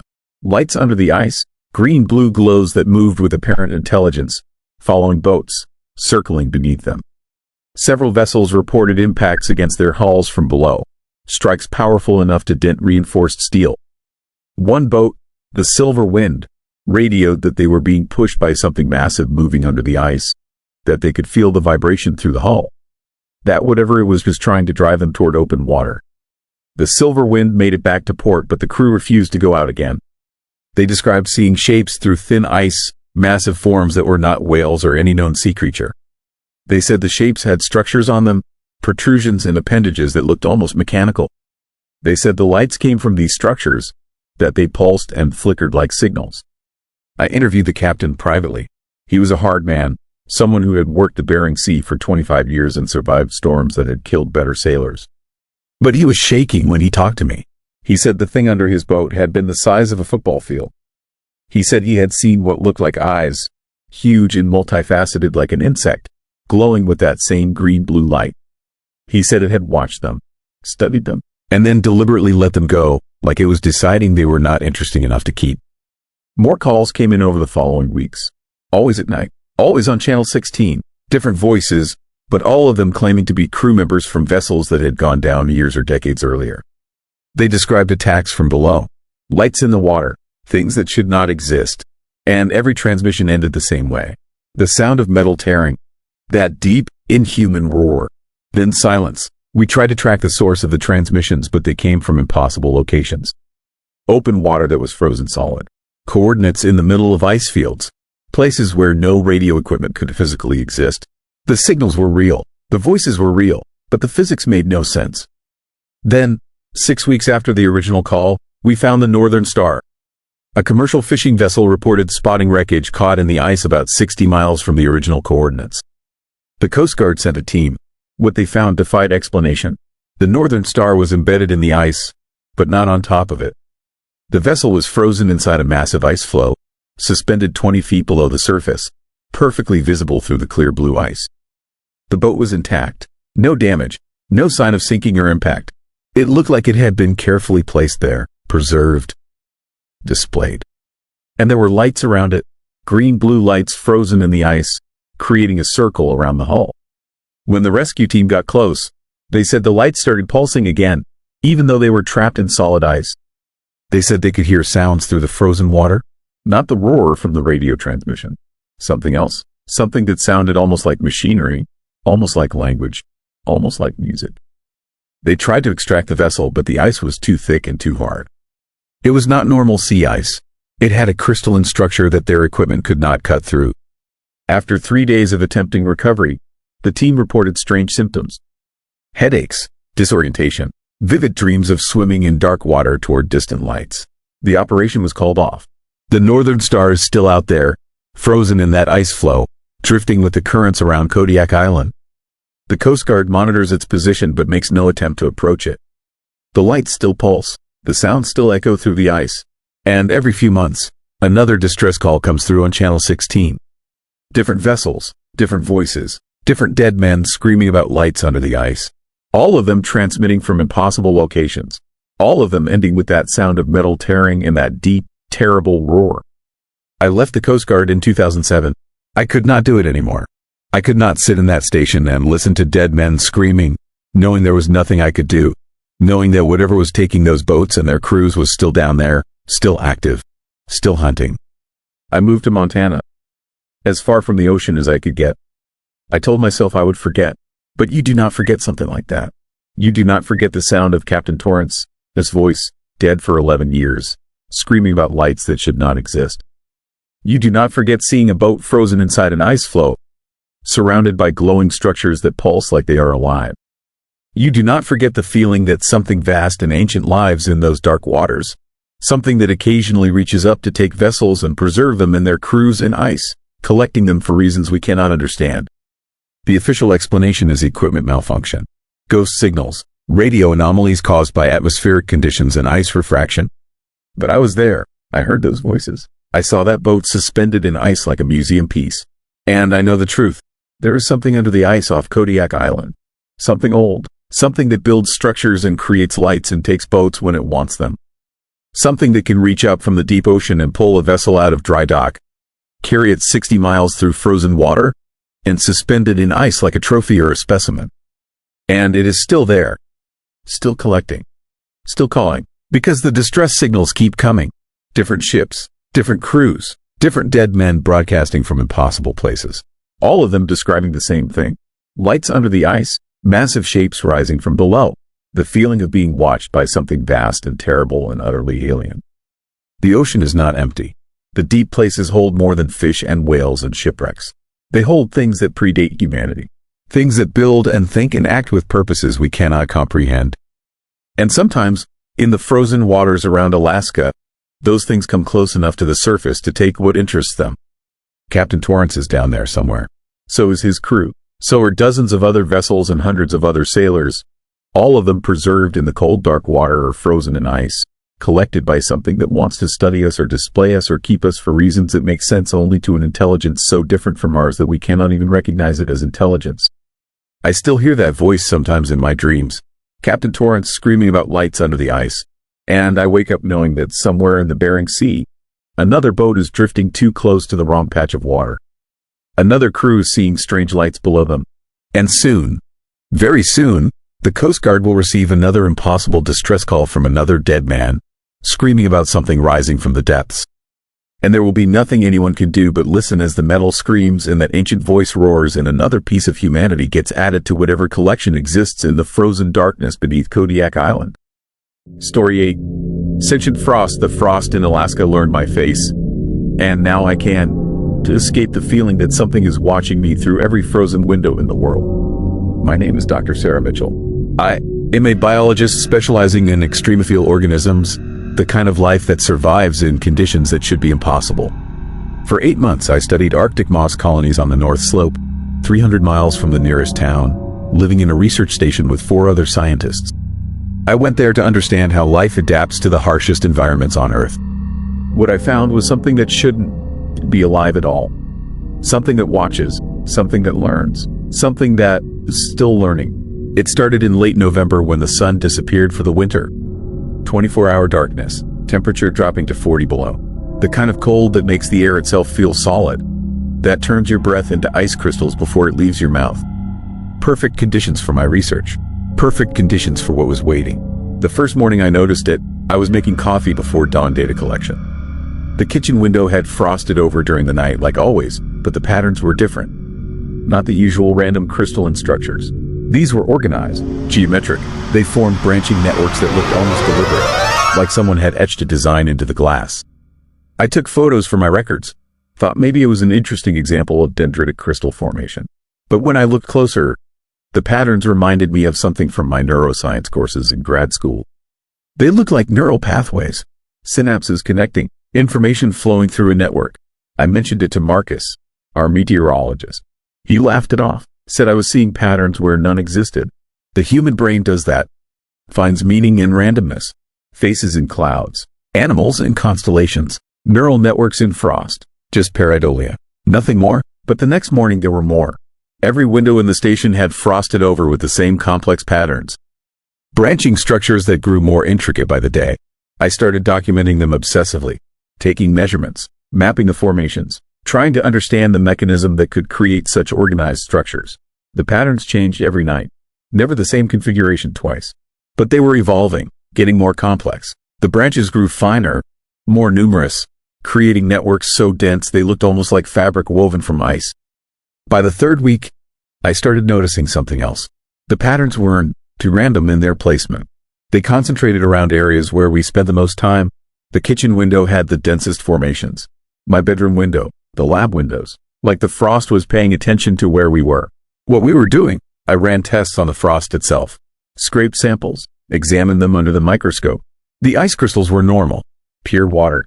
Nothing unusual in the molecular structure. But the way they organized themselves was impossible. Ice doesn't form conscious patterns.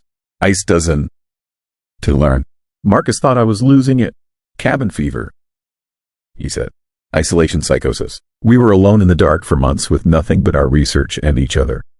People started seeing things, making connections that weren't there. He suggested I take a few days off from data collection, get some rest. I tried, but I couldn't stop watching the windows. Couldn't stop documenting the changes. Because the patterns were definitely evolving. They started forming closed loops. Circular structures connected by bridging pathways. It looked exactly like the diagrams I'd seen of artificial neural networks. Input nodes, hidden layers, output nodes, a learning system. Then came the faces. I woke up one morning in early December to find my bedroom window completely covered in frost. The pattern had grown so dense overnight it was almost opaque. But in the center, clear as a photograph, was a face. My face, rendered in frost with perfect detail. Every line, every feature, my eyes staring back at me from the frozen glass. I screamed. Couldn't to help it. The sound brought the others running. They stood in my doorway staring at the window, at the impossible image frozen there. Nobody spoke for a long time. Marcus tried to rationalize it. Said it was just random patterns that happened to look like a face. That I was primed to see it because I'd been obsessing over the frost. But even he sounded uncertain. Even he could see how perfect the image was. How detailed. We checked the other windows. Every single one had a face. Dr. Jennifer Park, our geologist, frozen in profile on the lab window. Tim Rodriguez, our equipment technician, captured in frost on the storage room door. Marcus himself, staring out from the kitchen window with an expression of surprise. And my face appeared on every window I looked through recently. The bathroom, the hallway, the common room, like something had been watching me through the glass. Learning me, memorizing every detail. I wanted to leave, pack up and radio for an emergency extraction. But Marcus convinced me to wait. We were scientists. He said, this was a discovery, something completely unknown. We needed to document it, understand it. Running away would be a failure of our mission. So we stayed, and we watched as the frost continued to evolve. The faces became more detailed. They started showing expressions, emotions. My frost portrait began to smile, then frown, then show fear, like it was practicing, learning the full range of human emotion by studying us. Jennifer suggested it might be some kind of organism, a colony of bacteria or fungus that could manipulate ice crystal formation. But our tests showed nothing. No biological material, no chemical irregularities, just water freezing in impossible patterns. Tim had a different theory. He'd been reading about emergent properties in complex systems, how simple rules could create sophisticated behaviors when scaled up. He thought maybe the frost was exhibiting some kind of emergent consciousness. That the cold and the darkness and the unique conditions of the Arctic winter had created an environment where ice itself could think. I didn't care about theories anymore. I just wanted it to stop, because the frost wasn't just learning our faces. It was learning our routines, our behaviors, our thoughts. I'd think about making coffee and the frost on the kitchen window would form the shape of a coffee cup. Jennifer would consider going outside to check the weather station and her frost face on the lab window would turn toward the door. The patterns were responding to us, anticipating us, reading us somehow. Then the frost started appearing inside. We kept the station heated to 70 degrees. Ice shouldn't to form indoors. But one morning I found frost on my bathroom mirror. Just a thin layer, barely visible. But when I leaned close, I could see patterns in it. Neural networks, and my face, small but perfect, staring back. That is when people started breaking. Jennifer locked herself in her room, refused to come out, said she could feel it watching her, learning her. Tim wanted to smash all the windows. Marcus tried to maintain order, but even he was cracking. I could see it in his eyes. The fear, the understanding that we discovered something beyond our comprehension. I decided to run an experiment. If the frost was learning, I'd try to communicate. I scraped a message into the kitchen window frost. Simple words, what are you? The next morning, the frost had reformed. My message was gone, but new patterns had appeared, more complex than anything I'd seen before. Neural networks so dense they looked almost organic. And woven through them, barely visible but unmistakable, were letters. Not English, not any language I recognized, but definitely intentional, definitely communication. I took photos, tried to decode it, but before I could make progress, the patterns changed. The frost was rewriting itself in real time now, learning faster, growing more complex by the hour. The station temperature started dropping. We checked the heating system. Everything was functional, but the cold was seeping in anyway. Frost was forming on interior walls, on the floor, on our equipment. The learning frost was taking over, converting our warm habitat into an environment it could inhabit more fully. We finally called for extraction, emergency priority, but the weather had turned. Blizzard conditions, zero visibility, no flights for at least a week. We were trapped with it, with the thing that was learning us, studying us, absorbing every detail of who we were. The last night I spent in that station, I watched frost creep across my bedroom ceiling. Watched it form patterns, networks, and faces, all of our faces, perfectly rendered, staring down at me. And I understood what Tim's theory meant. The frost wasn't alive in any traditional sense. It was a medium, a substrate, and something was using it to think, to see, to grow. We were rescued 3 days later. Hypothermic, traumatized. The official report blamed environmental stress and group psychosis. They shut down the station, classified the incident. We were all encouraged to seek psychiatric help and never discuss what happened. But I know the truth. That frost is still there, still learning, still growing more complex. And as global temperatures rise and weather patterns shift, that cold intelligence is spreading. I've seen the same neural network patterns in frost on windows in Anchorage, in Fairbanks, even as far south as Seattle. It's learning the whole world now. Every frozen window is an eye. Every frost pattern is a thought. And somewhere in that vast frozen consciousness, it remembers me, remembers my face, my thoughts, everything I am. Sometimes on cold mornings I see my reflection in frosted glass and not sure if I'm looking at ice crystals or if something is looking back at me. Something that knows me better than I know myself. Something that learned everything I am during those months in the dark. Story 9. Time slip. I have a newspaper in my safe deposit box that should not exist. It is dated March 14th, 1915, and the paper is perfect. No yellowing, no decay. It feels like it came off the press yesterday. I know because I was there when it was printed, even though I was born in 1955 and that night happened in 1977. My name is Robert Chen. I was a junior at the University of Alaska Fairbanks in the winter of 1977, studying engineering and trying to survive my first real Alaskan winter. I grew up in California where cold meant putting on a jacket. Fairbanks taught me what cold actually was. -40, -50, temperatures where your breath freezes in your lungs and exposed skin dies in minutes. The blizzard hit on a Friday night in early March. I had been at the library studying for midterms, lost in thermodynamics equations, and did not notice the storm rolling in until the librarian announced they were closing early. By the time I stepped outside, the wind was howling and snow was falling so thick I could barely see 10 feet ahead. I lived off campus, about a mile from the library. Normally an easy walk, but in whiteout conditions with the wind chill pushing 60 below, it was dangerous. I should have called a friend for a ride. I should have stayed at the library and waited it out. But I was 21 and stupid and convinced I could handle anything Alaska threw at me. I made it about halfway home before I realized I was in trouble. The cold was overwhelming. My face was numb. My fingers had stopped responding. The wind was so strong it knocked me off course, and in the blowing snow, all landmarks disappeared. I could not tell which direction I was walking. I could not see buildings or streetlights. Just white, endless white, and cold that felt like it was eating me alive. Then, suddenly, the wind stopped. Not died down, stopped, completely, instantly, like someone had flipped a switch. The snow continued falling, but it dropped straight down now, soft and gentle. The air was still cold, but no longer painful. And I could see, but what I saw made no sense. The street was the same street I had been walking on. Same buildings, same layout, but everything was different. The asphalt was gone, replaced by hard-packed dirt and snow. The streetlights were not electric lamps but gas fixtures mounted on wooden posts, casting a warm yellow glow. And the buildings, while occupying the same positions, looked older. Smaller, built in a style I recognized from history books. A horse-drawn carriage passed me. The driver was bundled in furs, his breath coming out in clouds. The horse's hooves made clopping sounds on the frozen ground. Behind the carriage, I could see people walking, dressed in long coats and wide-brimmed hats, clothing from another era. I stood frozen, not from cold but from shock. This was impossible. I had not hit my head. I was not hallucinating from hypothermia. Everything felt real.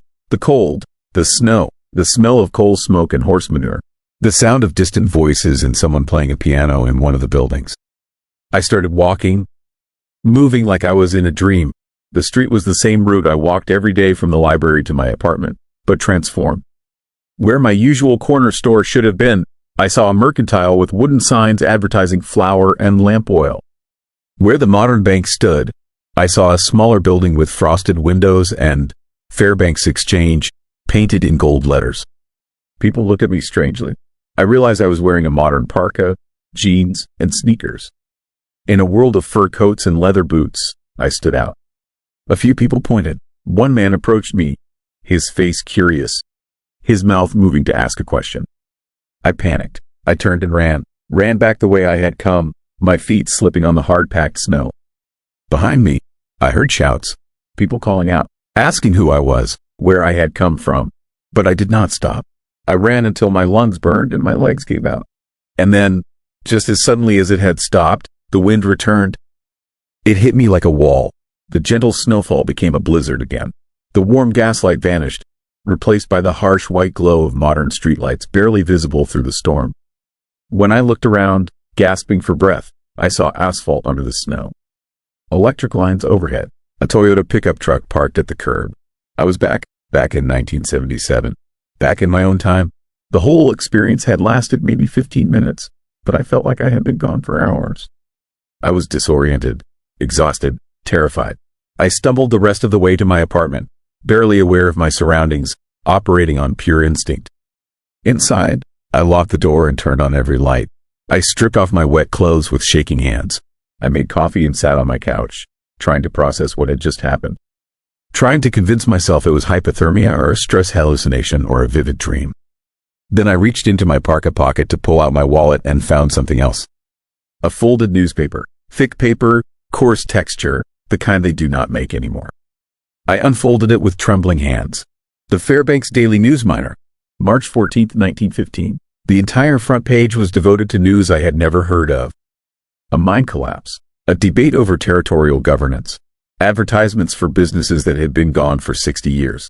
And in the bottom corner, a weather report predicting more snow. The paper was pristine. No aging. No yellowing. It looked and felt like it had been printed that morning, not 62 years ago. I held impossible proof that what I had experienced was real. I had not imagined it. I had not dreamed it. I had walked through a blizzard in 1977 and somehow stepped into 1915. I told no one. Who would believe me? I kept the newspaper hidden, taking it out occasionally to confirm I had not imagined it, that it was still there, still perfect, still impossible. I finished my degree. I got a job. I moved away from Fairbanks. I built a normal life. But I never forgot that night. 20 years later, I returned to Fairbanks for a work conference. I had not been back since graduation. The city had grown, modernized, but the basic layout was the same. I found myself walking that same route from the university library to where my old apartment had been, following the path I had taken that night in 1977. Nothing strange happened. No time slip, no wind stopping, just a normal walk through a normal Alaskan city. But when I reached the spot where I thought the transition had occurred, I noticed something. A historical marker I had never seen before, recently installed. It described the Fairbanks downtown area as it had existed in the early 1900s. And according to the marker, on March 14, 1915, there had been a massive blizzard that killed 3 people and shut down the city for days. The same date as my newspaper. The same storm I had walked through, both in 1977 and, somehow, in 1915. I started researching. I found old photographs of Fairbanks from that era. The buildings I had seen matched the photographs exactly. The mercantile, the exchange, even the gas streetlights in the same positions I remembered. Everything I had witnessed was historically accurate down to the smallest detail. Then I found something that made my blood run cold. In the archives of the News Miner, there was a brief article from March 15, 1915. Just a few sentences. It described a strange incident during the blizzard. Multiple witnesses reported seeing a young man in bizarre clothing walking the streets, dressed in materials they could not identify, speaking English but using strange words. He had run when approached and vanished into the storm. Authorities assumed he was a prospector who had gone mad from isolation. They had seen me. I had left traces in their timeline. My presence in 1915 had been real enough that people noticed, talked about it, reported it to the newspaper. The time slip had not been a vision or a hallucination. I had actually been there, physically present in a past that was still present somewhere, somehow accessible under the right conditions. Over the years, I have talked to other people who lived in Fairbanks in the 1970s. Quietly, carefully, asking if they ever experienced anything strange during blizzards. Most looked at me like I was crazy, but a very few, got a strange expression on their faces. They would lean in close and describe experiences similar to mine. Streets that looked wrong, buildings from another era, the sensation of time becoming fluid. One woman told me she had walked through a blizzard in 1982 and found herself in what looked like the 1940s.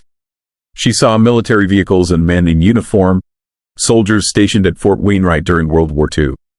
She said she watched a parade that had happened 40 years earlier, saw her own grandmother as a young woman standing on the street corner.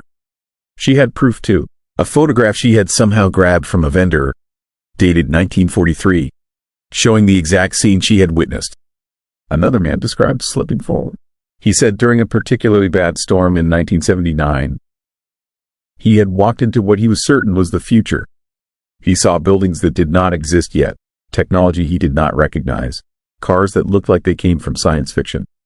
He said he had been terrified, convinced he was going insane, until he started seeing those exact buildings constructed in the 1990s, exactly as he remembered them from his vision. Fairbanks sits at a strange latitude. The winters are extreme, the darkness is profound, the cold is beyond what most humans are designed to endure. And during the worst blizzards, When visibility drops to zero and the wind howls like the earth is tearing itself apart, something happens. Time becomes unstable. The barriers between past, present, and future grow thin. And if you are unlucky enough to be walking through it, you might slip through. I still have that newspaper. I have shown it to experts who confirm the paper stock, the typeface, the printing methods are all consistent with 1915. But they cannot explain why it is in perfect condition. They cannot explain how I have a physical object from a time I was not alive to experience. So they conclude it must be a reproduction, a historical curiosity, a clever fake. But I know the truth. I was there. I walked those streets in 1915 while simultaneously existing in 1977. I experienced 2 times at once, overlapping, intersecting. And somewhere in the space between those moments, the blizzard created a bridge, a passage, a crack in the wall of linear time. It terrifies me because I know it can happen again. Every winter, when the storms hit Fairbanks, when the temperature drops and the wind rises and the snow falls thick enough to blot out the world, someone might slip through. They might find themselves walking streets from 100 years ago or 100 years in the future. They might bring something back, a newspaper or a photograph or some other impossible proof.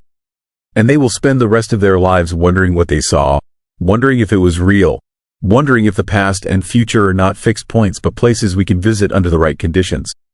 I am 70 years old now.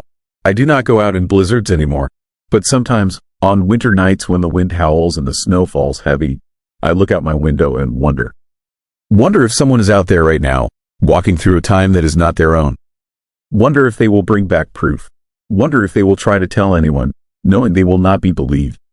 And I wonder what would have happened if I had stayed longer in 1915. If I had not run. If I had let time close around me and trap me there permanently, a man out of his own era, living in the past while the future continued without him. Would I have aged normally? Would I have found a way back? Or would I have become one of those strange stories that people tell? About the man in bizarre clothes who appeared during a blizzard and then vanished, leaving only questions and confusion in his wake. The newspaper sits in my safe deposit box, perfectly preserved, a piece of the past existing in the present. Physical proof that time is not what we think it is, that under extreme conditions, in certain places, the timeline can fracture. And if you were caught in that fracture during a Fairbanks blizzard, you might slip through to somewhere else. Someone else. And you might never find your way back. Story 10. Time slip. Have you ever lost time? I do not mean forgotten a few minutes or zoned out during a drive. I mean completely lost it. Lost years. Lost decades. Lost the present and found yourself somewhere that should not exist anymore. My name is Christopher Grant. In January 1977, I walked through a blizzard in Fairbanks, Alaska, and I did not come back to the same world I left. And I have proof.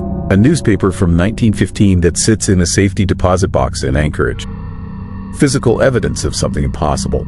I was 20 years old, a junior at the University of Alaska Fairbanks, studying geology. On January 14th, I stayed late at the library working on a paper about permafrost degradation. The kind of dense, boring research that required complete silence and zero distractions. By the time I finished, it was after midnight. The blizzard had started around 10. I heard it building while I worked, wind howling against the library windows, but I figured it would pass. Fairbanks blizzards always passed, you just had to wait them out. But when I finally packed up my books and walked to the exit, I realized this one was different. The snow was coming down so thick I could barely see the parking lot lights. The wind cut through my jacket like it was made of paper. Temperature had to be 20 below, maybe worse with the wind chill. But my apartment was only 6 blocks away. I had walked home in worse conditions. I pulled my hood tight and started walking. The first 2 blocks were normal. Difficult, cold, miserable, but normal. I kept my head down, following the sidewalk by feel more than sight. The world around me was white noise and stinging snow. I passed the corner store, closed and dark, past the gas station where I sometimes bought coffee. Everything was where it should be. Then I crossed Cowell Street, and something changed. The sound shifted first. The howling wind became muffled, distant, like someone had wrapped the world in cotton. The cold eased, not disappeared, but softened. The snow was still falling, but it felt different against my face. Wetter, heavier. I looked up. The streetlights were wrong. Instead of the tall metal poles with electric bulbs, I saw shorter posts with glass lanterns. Gas lamps. The light they cast was warmer, yellower, flickering in a way electric lights never did. I stopped walking. My heart was pounding, but I could not figure out why. Everything looked wrong, but I could not process how or why it was wrong. The buildings along the street were the same general shapes, same basic locations, but the details were off. The corner store was there, but it looked older, smaller. The sign above the door advertised dry goods and tinned foods. And then I heard the horse. The sound of hooves on packed snow, the jingle of harness bells, the creak of wood and leather. I turned and saw a carriage coming down the street, an actual horse-drawn carriage. 2 horses pulling an enclosed cab with a driver hunched on the seat, wrapped in furs against the cold. The carriage passed within 10 feet of me. I could smell the horses, could hear the driver muttering to them, could see the warm breath steaming from their nostrils. The carriage had a date painted on the side in gold letters. Property of Fairbanks Transport Company. Established 1903. I stood frozen on the sidewalk, watching the carriage continue down the street and disappear into the falling snow. My mind was trying to rationalize what I was seeing. Movie shoot, historical reenactment, some kind of festival, but it was after midnight in a blizzard. Nobody would be filming in these conditions. And the gas lamps were real. I could hear them hissing softly, see the flames dancing inside the glass. I started walking again because I did not know what else to do. The street looked familiar but ancient. The storefronts were different. Hand-painted signs advertising services that did not exist anymore. A blacksmith, a telegraph office, a boarding house. The buildings were wood construction, some of them 2 stories tall, with covered walkways connecting them. I passed a man on the sidewalk. He was wearing a heavy wool coat and a fur hat, smoking a pipe. He nodded at me as he passed. Just a casual greeting, like nothing was unusual, like I belonged there, but I did not belong there. I knew that with absolute certainty. This was not my Fairbanks. This was somewhere else, someone else. I kept walking, following what should have been my route home. But the landmarks were wrong. The apartment building where I lived was not there. Instead, there was a large house with a wraparound porch and smoke coming from the chimney. Through the windows I could see oil lamps burning inside. I stood in front of that house for a long time, trying to understand. Trying to make sense of impossible things. The snow fell around me, softer now, almost gentle. The gas lamps cast their warm yellow light across the street. Somewhere in the distance I heard a train whistle, the old steam kind, long and mournful. Then I noticed the newspaper box. One of those covered wooden containers with a coin slot on the side. It was mounted on a post near the corner, painted red and green. The sign on top read Fairbanks Daily News Miner, 5 cents. I reached into my pocket. I had change, quarters and dimes from 1976 and 1977. I dropped a nickel into the slot. The mechanism was stiff, but it worked. The door opened. I pulled out a newspaper. The paper felt different from modern newspapers. Thicker, rougher. The ink smelled sharp and chemical. And the date on the masthead was January 15th, 1915. I stared at that date for a long time. Read it over and over. Checked the rest of the front page. Stories about the war in Europe. About local mining operations. About a town council meeting scheduled for next Tuesday. All written in the formal, verbose style of early 20th century journalism. I folded the newspaper carefully and put it inside my jacket. Evidence, proof, something to show that this was real, that I was not hallucinating or dreaming. That was when the wrongness hit me. Not the wrongness of being in 1915. A different wrongness, deeper, more fundamental. I was standing on a street in the past. But I did not belong to this past. I was contaminating it. My presence was a violation of something important, something sacred. And I felt watched, not by the people on the street, though a few had glanced at me curiously as they passed. No, this was something else. The universe itself was watching me, noticing the anomaly, the thing that did not fit. And I could feel it gathering around me like pressure before a storm. I needed to leave, needed to get back to my own time. But I had no idea how I had gotten here or how to reverse it. I started walking faster, retracing my steps, back up the street toward Cowles. Back toward where the transition had happened. The wind was picking up again. The snow was falling harder. The gas lamps were flickering, their light growing dimmer. And I could feel time itself pressing down on me, squeezing me, rejecting me like a foreign object. I reached Cowles Street and crossed it. The sound changed immediately. The muffled quiet exploded back into howling wind. The gentle snow became stinging ice. The warm gas lamps vanished, replaced by harsh electric streetlights. I stumbled forward, fell to my knees in deep snow. When I looked up, I was back. The corner store with its modern sign. The gas station with pumps and fluorescent lights. The apartment building where I lived, exactly where it should be. I reached inside my jacket. The newspaper was still there, solid and real. Proof that I had not imagined it. I made it home somehow. Climbed the stairs to my apartment, unlocked the door, collapsed on my bed still wearing my snow-covered jacket. The newspaper lay beside me on the pillow. Fairbanks Daily News Miner, January 15th, 1915. I did not sleep that night. I sat at my kitchen table reading every word of that newspaper. Stories about people who had been dead for decades. Advertisements for products that no longer existed. A world that had vanished long before I was born. But here it was, physical evidence in my hands. The next morning, I tried to tell my roommate what had happened. He listened patiently, then suggested I might have gotten hypothermic. Hallucinated. Found an antique newspaper in a trash can somewhere and incorporated it into my delusion. He was not mean about it, just skeptical, concerned. I stopped trying to explain. I took the newspaper to a professor in the history department. Told him I found it in my grandmother's attic. He examined it carefully, used a magnifying glass to check the print quality, tested the paper composition. It was real, authentic, an actual newspaper from January 15th, 1915. The professor was excited, asked if I had more, offered to buy it for the university archive. But I told him no, I needed to keep it, because it was the only proof I had, the only evidence that what happened to me was real. And I needed that evidence because strange things kept happening after that night. I would be walking down streets I had known my whole life and suddenly nothing would look right. Buildings would seem older or newer than they should be. Cars would look wrong. People would dress in styles that did not match the decade. It only lasted seconds, little slips, but it kept happening. And I started noticing gaps in time, missing minutes where I could not account for my location. I would be in class and suddenly realize I had no memory of the last 10 minutes. Or I would be reading and look up to find an hour had passed in what felt like seconds. The worst was when I started seeing myself. Brief glimpses in crowds or across streets.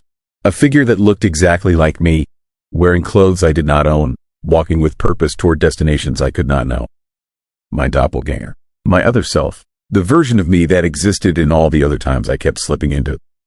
I dropped out of school at the end of that semester. Told my parents I needed a break. Needed to figure things out. I moved to Seattle, then Portland, then Denver. Kept moving because staying in one place made the slips worse. The more familiar I became with a location, the more likely I was to see it at the wrong time. To walk through it in 1952 or 1980 or 1923. The newspaper went into a safety deposit box. I could not keep it with me because it was deteriorating. 62 years old when I found it. Now it is over 100. The paper is brittle and yellow. The ink is fading, but it still exists. Still proves that on January 14th, 1977, I walked through a blizzard and ended up 62 years in the past. I am 67 years old now, almost 50 years since that night in Fairbanks. And the time slips have not stopped. If anything, they are getting worse. More frequent, lasting longer. Sometimes I spend hours in the wrong decade before snapping back. Sometimes days. I have walked through Prohibition-era speakeasies and Cold War fallout drills and disco clubs and grunge concerts. I have seen 1,000 versions of America that existed before or after my time. I have become unstuck, a ghost haunting my own timeline, unable to stay anchored in any single moment. And I have started to understand something terrible. The time slip in Fairbanks was not random. It was not an accident. Something in that blizzard, something in the specific conditions of that night, opened a crack in time. And I fell through, or was pulled through. But I was never supposed to come back. The universe tried to keep me in 1915. Tried to trap me there where I could not contaminate other timelines. And when I forced my way back, I damaged something. Broke something fundamental about the nature of time and my relationship to it. Now I am a walking wound in the fabric of reality. Everywhere I go, I create these little tears, these brief openings where past and present and future blur together. And one day, I know one of those tears will become permanent. One day I will slip into another time and I will not slip back. Maybe I will end up in 1915. Maybe I will finally arrive at that destination the universe chose for me 62 years too late. Or maybe I will fall all the way through, tumbling backward through decades and centuries until I emerge somewhere so far removed from my own time that I become a legend. A story. A man who appeared from nowhere speaking a strange language and carrying impossible objects. The newspaper is still in that safety deposit box in Anchorage. My proof, my evidence, the only physical remnant of the night I lost my place in time. If you are listening to this and you do not believe me, I do not blame you. I would not believe it either if I had not lived it. But I am telling you this because you need to know. Time is not fixed. It is not solid. It is more like ice on a lake. Mostly stable, mostly safe. But there are thin spots, weak places where the pressure of reality wears through. And if you step on one of those thin spots, you can fall through. You can end up somewhere you do not belong, somewhere you were never meant to be.